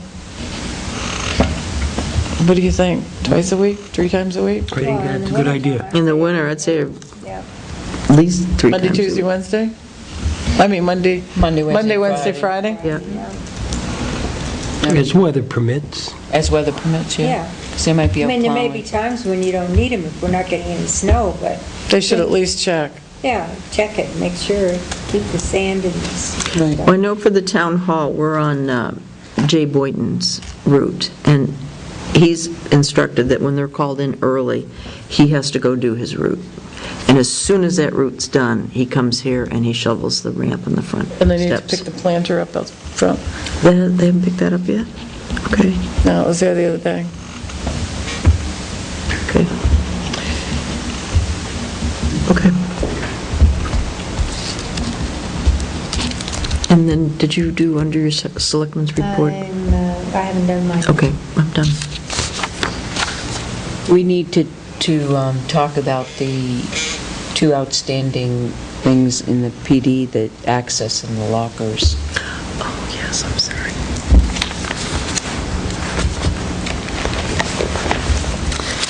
What we need is Tim's spreadsheet that we put together. Has he showed that to you? Did he give that to you? The total amount. Yeah, and where we are and where the money was coming from, and Yeah, you give it to all of them. he did? I didn't. Because the last time, it says, the board moved to approve the changes if there was sufficient money in the budget. Right. Right. Well, that was on the 7,000, that was on the 3 change orders. The Right. 2 things that we have not approved is the lockers and the access. And the keyless entry. And I thought we did that. no, we said we'd wait till next week Oh, that's right. because we, Oh, you did approve having the key on the inside of the cage, Chief. Did you get in touch with Don to get that done? yep, this is it. This is it, Oh, they did approve that. right. So they can get So- out of the cage? The lockers, I thought that was 24 deep for PD, maximum price is $45.95. The access Can't get out. control is $2407.27. Can I make a quick copy of that? I mean, we worked on this. I I'm so mad. I know, I'm very upset about this whole thing. And we're gonna look like the bad guys because we were rude, but, it goes both ways, I guess. I agree with the access control, and I also I hate to spend the money on the lockers, but I know it's going to be, Well, they need need, I know, but they If the need, money is in the budget this year, I'm all in favor of the lockers. Did Tim say that the money's there that he can do it? Well, then let's do it. I mean, they need them. The other lockers just aren't sufficient. They can't get their stuff in there, so what good is that? And the access control, I mean, we're getting a huge deal on this because they're installing it. They're not charging for installation. Merrick and Ryan are installing it. Otherwise, it would be like a $3,000 figure higher.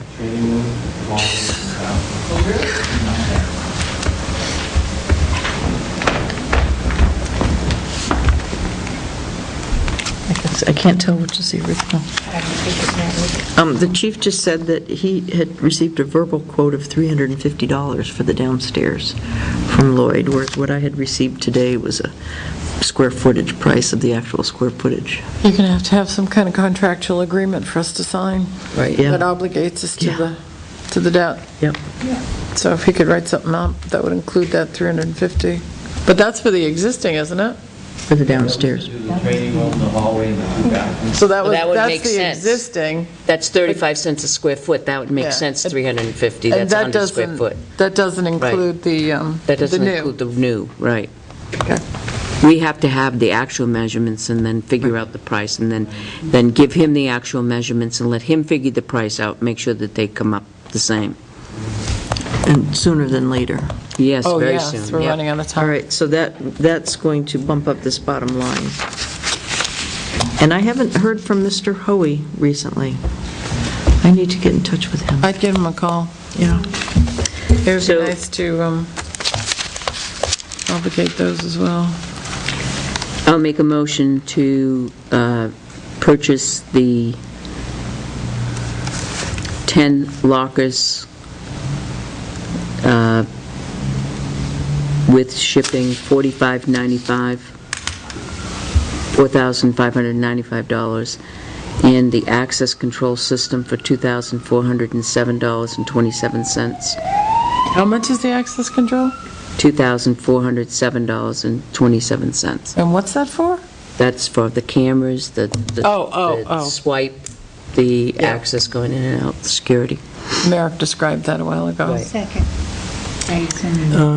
The $495 a whack for the lockers, is that installed? Yeah. Well, that's us doing it. Does that It's include- $459, it's $4,050 for 10 plus shipping. Does that include, do any of those lockers go in the female locker room? Nope, that's just one side. That's just to do the patrol people right now. For the guns and the vests and All whatever? that, yeah. That's for 10. We don't have 10 patrol people. Putting a couple in there. The female locker Yeah, room. does that include the lieutenants and corporals? There's the detectives who have their stuff upstairs. Could put something in there that would just get us to. We have 6 patrolmen, right? Hold on a minute, let's just have one conversation. How many patrol officers do we have? We have less than 10 patrol officers. Well, that's the supervisors too. So That's corporals. that's, The corporal and yeah, you'd have. the 2 corporals. You do just the patrol people in uniform and the part-timers, you'd be at 10 right there, and that's when we've been talking about the supervisors. And then the supervisors use the lockers downstairs as well, or do they use the closet upstairs? Oh, they don't have a closet upstairs. Yeah, they use the lockers downstairs too. So, I mean, I was talking to Ryan, just to be able to squeak through this, would probably have to get the full-timers right now and then work towards getting the part-timers. What does it take to get a full complement of lockers for our police officers? Yeah, I mean, Pot at the end of the rainbow. you need another 4. Now, is there a quote for Well, there was a quote for 15. If we bought 15, it was cheaper. It was 20% off. 20% off. And we actually need 14-ish. One for a female. So what's the At price least of one for 15 the for ladies' 20% locker room. off? Where is it? I gotta- I have that. You got it? We would get the Where's 15th that one paper that basically you for gave to free, us? wouldn't we, basically? I gotta look through all of mine. Mine's in my budget book, which is downstairs. You have it, I mean, if it, to spend that Just much gotta go. money Should and give not out actually two for take free. care of the problem, doesn't seem right.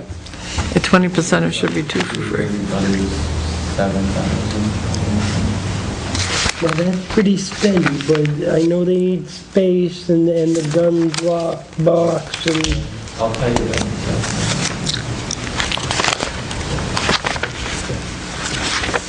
Oh, here's the security system. can we get free shipping? That, all those prices include shipping. I know, but I'm looking for free.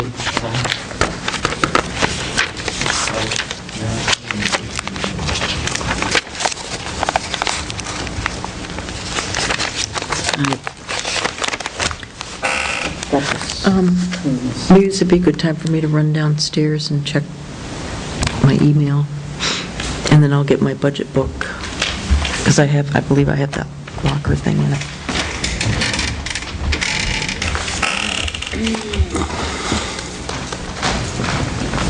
Okay.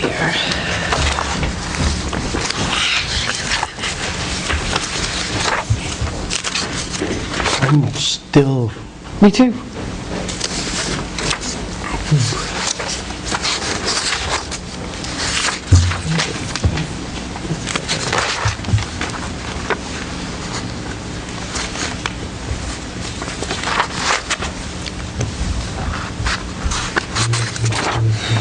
do like that, but I probably don't know I'm not doing something about it. Oh, I know. Best to just let this go for now. We can talk about it another day. It's ready to walk next door. And crawl back.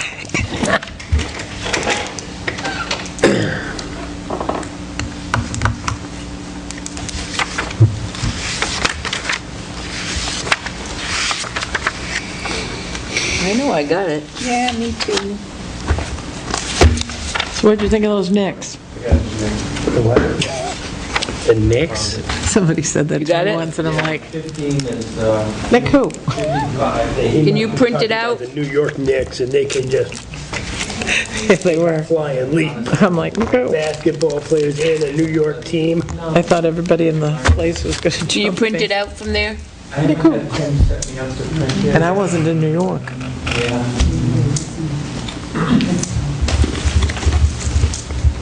Do you want me to?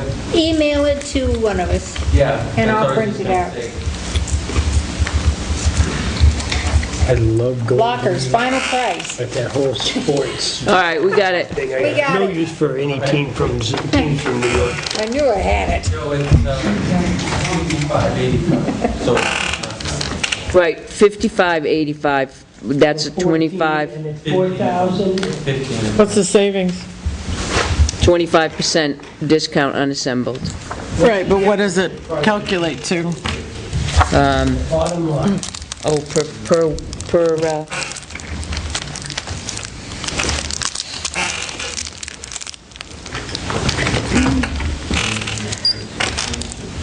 so 55.85.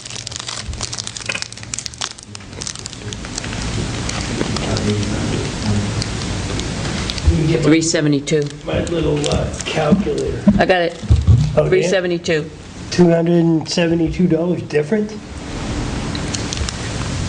Could I propose an No, I amendment? need to, 450, so it's $87 difference, because it was 459. Because your percentage off goes. Right. Right. Goes up, so now it's 372, and we get all of them to complement. Gets a better deal. Bottom line, Total savings is? what's the difference between the amount you were proposing and Was what we 10. would spend? We get 20% off at 10, we get 25 at 15. If we get 15, they're $372.33 apiece for 45.85, where it's $459 for the other ones if we buy only 10. So it's $250 a piece for each of the extra, well, no, it wouldn't even be that. It's $200. So why don't we just go ahead and get the 15? $200. Get done with it. Take advantage of It's $1,000 for the 4, which is $250 a piece. Yeah. 5. Because Oh, we're talking 5, so about it's less than 15. that. Yeah. So it's less than that. $200 a So piece let's for just these get the things. 15. Can I make an amendment to your? She has to amend her motion. Okay. Other than the second. $200 a piece, Joe. Yeah, All right. that seems like a no-brainer. Then we'd never get them any cheaper. I will amend my motion to give the chief more bling. No, I'm just...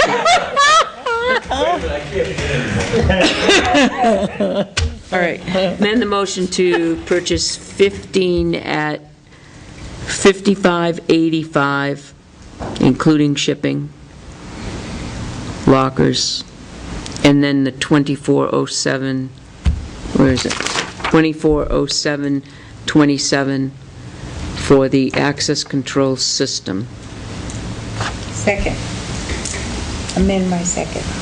All those in favor? Aye. Aye. Chief, go ahead and order that. It's a no-brainer, but you guys will be needing wrenches to put those together. Oh, it is a brainer. It's anything but a no-brainer. Did the toilet come Spending in money. yet? Not us. What a cliche, huh? Did the toilet come in yet? Not yet. Good ordered? Ordered? What are they doing, mining the metal? No, I don't have. And have you decided if you're going Those to things buy have a no seats on them. cruiser or lease Cold when you cruisers? Sit down on there. You don't get a lot of use. Did How many you times bring did in she the say that? prices for the buy a cruiser or lease a cruiser? We don't lease cruisers here. We are the governing body. We decide on what we do, not the... I didn't understand that. If we bought 2 or leased 2, what's the difference? That's right. Exactly. money. No, I mean, the mindset that I was getting from the Budget Committee was they abhor leasing cruisers. So what if it's cheaper, if it's less impact on the taxpayers to lease 2 cruisers rather than outright buy 2 cruisers? Well, you would Because buy it two, is. you'd only be able to buy one. My take on it was she Well, didn't no. want to buy multiple vehicles in one year. Right. Because eventually, just like we do now, we're going to have 3 or 2 or whatever, they all have to be replaced at once. Right. That was her main issue. Yeah, but I don't agree with that policy either. I mean, I think a vehicle needs to be replaced when it's time to replace it, not simply because it's achieved a specific mileage I a year. understand her point, but I agree with you, kind of. So that's what she was, But that's what does this That the... have was what I was getting out of that. She didn't, if we get all of these, we can't afford to buy 2. But if we lease 2, okay, then we're going to have the same problem we've got now. We've got 3 that are all 06s, and now they all need to be replaced. I get And it. that was her So point, it's I think. the number of vehicles. Yes. Yeah. Oh, okay. 3-year lease with maintenance. Oh, I understand. And we get them for $1 at the end. Yeah, if we want to keep them, if it's been a pain in the butt up till then we don't take it. We go get another one. But for $1, we buy it and sell it as a car. We're Well. bound to do better than $1. But, occasionally you get lemons. Well, some communities, We'll make smaller lemonades. communities, will lease their cruisers. Right. And because they're going to spend X amount of dollars each year on that vehicle, they're not going to have any maintenance expenses. Right. And at the end of the lease, they just lease 2 more vehicles. Right. And they just count on, that's the amount of money they're going to spend There's- each year, I hear that. hands down. It's That's not a kinda bad where idea I'm for a at. small community. However, If you bought the Interceptor, which is the 2013 Ford Police Interceptor vehicle, all-wheel drive, is $25,327. Okay? If you leased the 2013 Ford Police Interceptor sedan all-wheel drive, the total amount funded would be $25,803. The number of payments would be 3. Payment time, it says annual in advance, 6.50%. and then a payment amount of $9,147.96. This is an underwriting fee of $425 is required per transaction, not per unit. It can be paid at the time of delivery or funded over the term. There's no security deposit, no prepayment penalty, and no mileage penalty. No recourse to the dealer, the same as cash from the dealer to the municipal customer.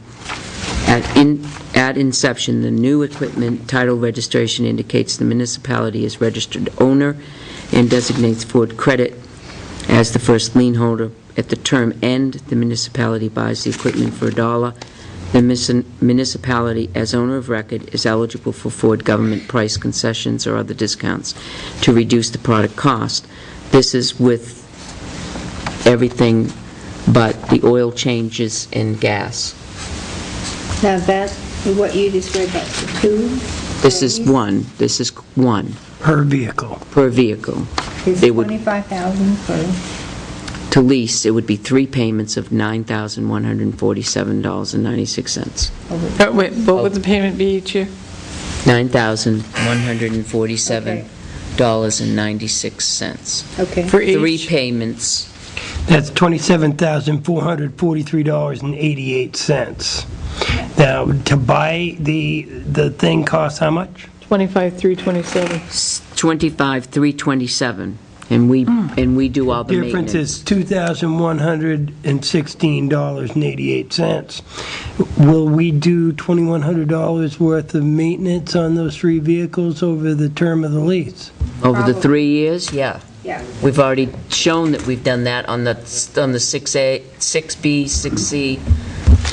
Well, then, again, no-brainer, I guess. Well, plus, If it's going to cost us less to lease it than it is to buy it outright, But and we don't have to do any major maintenance. do we for have the 3 years. maintenance schedule for those vehicles for 2000 and, what is it, 2006, so 2007, 2008, 2009? For the 6A, the 6B, and 6C, do we have the maintenance schedules? What has taken place, all of that? I know that we gave them it last year, I don't have everything with me. I do have it last year. but if we buy one, we can only buy one vehicle. If we lease, we can get 2. But that. Yeah, but we have to, there's a cost. And the last time Board of Selectmen leased those 3 vehicles, my argument was, yes, okay, we can make purchases, but by leasing, unless the lease releases us each year. Non-appropriation clause. All right. I don't feel comfortable. If they have them, Ford Doing has it. them. But as long as they would, because if the governing body said, the legislative body said, we don't want to lease those vehicles, Right. There's a provision in the we lease. should not obligate them Right. for 3 years to And you pay know on these that. vehicles. So if they would release us without clause, without penalty. Yes. We would just have Some to, per year? we would just have to deliver it to wherever they tell us to deliver it to. Road trip. Hopefully it'd be the Paris. Irwins and not Detroit. I pray for California. But, Why can't they go to Paris, France? That's what I'm thinking. Although I was thinking about Paris, Maine, but either way. You been can't there? drive to France. Yeah, it's a nice little town, actually. it's a cute little town. Well, if we went across the Bering Sea when it froze, we could. In a Ford Interceptor, we need some chains. And a polar bear gun. Well, I think that part of what their discussion was, their objection to leasing was that you buy one or lease 2, the timing of the vehicles coming in and out of service is what the issue is. We have 3 vehicles now that are all coming out of service or expected to come out of service at the same time when we leased 3 vehicles, and that I think is a huge issue. I agree with that. I got out of it. If you did 2 and then, because we have potentially 6 vehicles now reaching or overreaching the 150,000 mile. Right. So if you did 2, then 1, and 2, then 1, you could stagger it and then get on a plan But I don't know if you could somehow break that cycle, because we purchased in 2000, and before our time, the 3 leased vehicles. But, and we talked about which vehicles should come out of service. Vehicles shouldn't come out of service just because, they're now, so many years old, or because they've reached some magic mileage number. I mean, we need to talk to... They're in good shape, we drive them. Right, the person who maintenances them for most of the time, which is Dennis and his crew and Arthur. Which vehicles do you think should come down? Which ones, because when you maintain a vehicle like that, you get to know the vehicle, you know its weaknesses and strengths. Right. Oh, this is a good car, or this is a piece of junk, This is a car that's, you're always going to have transmission problems. Even though we fixed it, and we replaced it, it's going to have transmission problems. That's what we need to hear. Not that this vehicle is now, 6 years old or 5 years old, but this vehicle has a problem. Don't these vehicles that we're proposing to take out of service have value? Oh, yours did. Little. Well, compared to 25,000, sure, but I mean, $400 or $500, they've been well maintained. Lord knows they're clean. What do we usually get when we send a vehicle off? Do we usually send the vehicle down to the state auction, or do we sell it outright? Dennis? I'm sure. Dennis sold his truck outright, and didn't he do better than he figured he would at the auction? Yes. Yeah, that's what he said. Oh, yeah. You're dead. We take good care of our vehicles. Yeah, they have regular maintenance schedules. wrap What did this- we I get gotta at the go wrap auction for the presents. last one we set down, do you remember? I really do. Or there are going to be 7,000? some sad people So we Christmas probably do morning. better. All right, I think that we should really do this a little bit more due diligence in this, but I really do think that we should make a decision before the end of the year. Yep. Because this is going to lock in the price for the next year for... Well, the last time we discussed it, I asked to see the actual cost of repair for these vehicles, which Well, would include we do have that. Irwin's, and the various other got places that. that we We went. got that. It must have been when I wasn't here then, because I don't have it. Yeah, I've got a copy of that somewhere. I don't have it. Dennis came up with Must have been the meeting that I had to miss. I think it's in my police folder, which is... And then, after reviewing that, we need to sit down and have a conversation with Dennis about these vehicles. All right, so why don't we put it on the agenda for next week, please? And make sure that Catherine gets a copy of the... Oh, I think it's in my budget. Actually, make sure that we all get the copy of the... The complete... But we're going to get 3 years, though. And the chief only gave us 1 year. Maintenance and repair on those vehicles, I'd like to see from the day we bought them. That's 4 Because years. the first 3 years are going to be the important part, not the last 3. That's going to tell you a story. So you're going to have to go back to 2006. No, 7. That's when we bought the Whatever 3. he's got. You We bought bought the Lisa on 6s it. in 7. Did we? Oh, that's right. That's why we got a deal on them. Right, because they were 2006. So, Chief, from the day that they came on to our...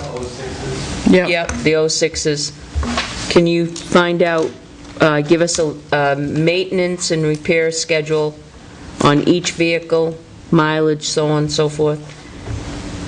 Right from the day one, and then we have that so we can look at that. If you can get it to us before next week so we can look at it ahead of time, then we can be more prepared for Thursday evening. That would be great, because, that's getting real close to Christmas and we want to get out of here. My question is, do we need 2 cars? Yep. We have... Why? Are the ones we got aren't running right? Well, we're just starting to get into the series, whereas the transmission and stuff, or stuff, the costly stuff. The front line fleet, all creeping over one week's gonna be good. So We just need something to be down for the count tomorrow. we skipped a couple of years. I have a theory that there's a lot of guys that become officers of the law that are frustrated NASCAR guys. Just a theory. I don't know. It's a unit. It's not a bad theory. It's just a joke, officers. I had designated drivers in our fleet.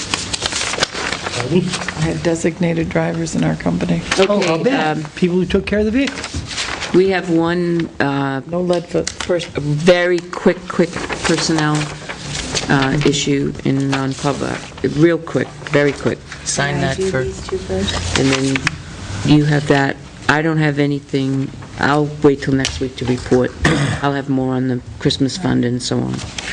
We, at the planning board the other night, these two individuals came and joined us for our meeting and asked questions, and the board asked them questions, and they are genuinely interested in becoming part of the planning board. So I'm going to ask that we sign their applications and for the job, and one is Elaine Grace and the other one is Eric Pyra. Are they going to be members or alternates? They're going to be full members. Very nice. We lost, according to this paper that Joyce attached, we have 1, 2, 3, 4. So we're replacing Dina and Sarah. And probably we'll lose one in March. Is that a motion? I second that. Yes. Eric, Pyra, and Elaine Grace. And that wasn't the part I was seconding. No, just to, Seconding the March thing, but Yeah. do you know these people, who they are, and do they have background, or? they filled out the applications, and although neither one of them, well, Eric, We know Eric. Eric sat in a couple of weeks Yeah. ago before us on the Cedar Street, High Street issue. Yeah. We They did. invited him to join. yes, And What are you doing? and he they set did up a come. Facebook Tilton for us. Did he? Did Yes. you like, did everybody go in and like Tilton? Come I didn't on. even know we were Facebooking. I don't know how to do that. well, I've tried several times. but anyway, I just I'm going to ask the Catherine, selectmen you're to so please weak sign these. technologically. I tried. I tried. Huh? I'd like to make a motion to appoint Eric Pyra and Elaine Grace to the Board of Planning Board. Board of the Planning Board, I'll Yes, second it. Planning Board. So a motion's been made and seconded to appoint Elaine Grace and Eric Pyra to the planning board. Yeah. For And what term? 3 years. they're three-year terms. For 3-year term. Any discussion? No, All very those in nice. favor? Yes. Aye. Aye. All right, so those need to be signed. The other thing is, Send them thank you cards. we went over the contract. Pardon me? We went over the contract, the planning board went over the contract agreement with Lakes Region Planning Commission on the highway fee methodology and fee schedule, and the board read it and made a motion to approve it after it had been perused by Tim to see if there was anything that needed to be changed, and in the agreement itself, Tim has added some suggestions to it. So I'm not asking you to sign this tonight. I guess it's going to have to go back to LGC for the suggestion. LRPC. But also on the scope of work, Tim did put a suggestion in here, but I did talk to Dennis about it, and we both feel very strongly that, you know, the scope of work is just that, and we didn't really, Dennis didn't feel that this was necessary. The scope of work for the highway, I will pass it around so you can read it, and you can see here where Tim has added to it. This is, it goes down, it's the reviewing the town supporting documentation, meeting with the road agent, and going over everything as far as what, you know, what's going on there. And then the data provided by the community, historical road funding, block grant aid data, historical annual road improvement expenditures. You know, he's listing all the things that would go into it. But, and as you can see, that is all local and pertains primarily to Dennis's input. But then he's also added to meet with the town looks like represent, I can't read his writing, and state DOT to incorporate state roads maintained now or potentially by the town in the future. He didn't say state representatives, did he? State reps? Yes, I think that is what it is. I'm having a hard time reading his writing. But anyway, we didn't really want that in there. This is the scope of work, and we don't want that in there, okay? So if you'd like to read this, and then the rest, Joyce can send the agreement back, if you'd like to look through them and the changes that Tim is proposing, but I would ask the board not to accept the change to the scope of work. And that will need to be signed before the end of this. Right. Because we're coming. So if you go ahead, yeah. And you can email that, just the difference, because the scope of work then would have no changes, we could sign that, but the other is the actual agreement. I have one thing in the FYI file that we should know is that Ken periodically has been checking out the how secure the Ernie's has been, and so on December 9th, he went out and checked and said all was secured. Good. So, other than that, we have a little note that from Allison Hartwell, and a cute little card that Alan and Savina Hartwell free concerts begins July 8th on the island. So I thought that was cute. Oh, that is I'll cute. pass that around to Yeah. you folks just to look at that. It's nice and bright.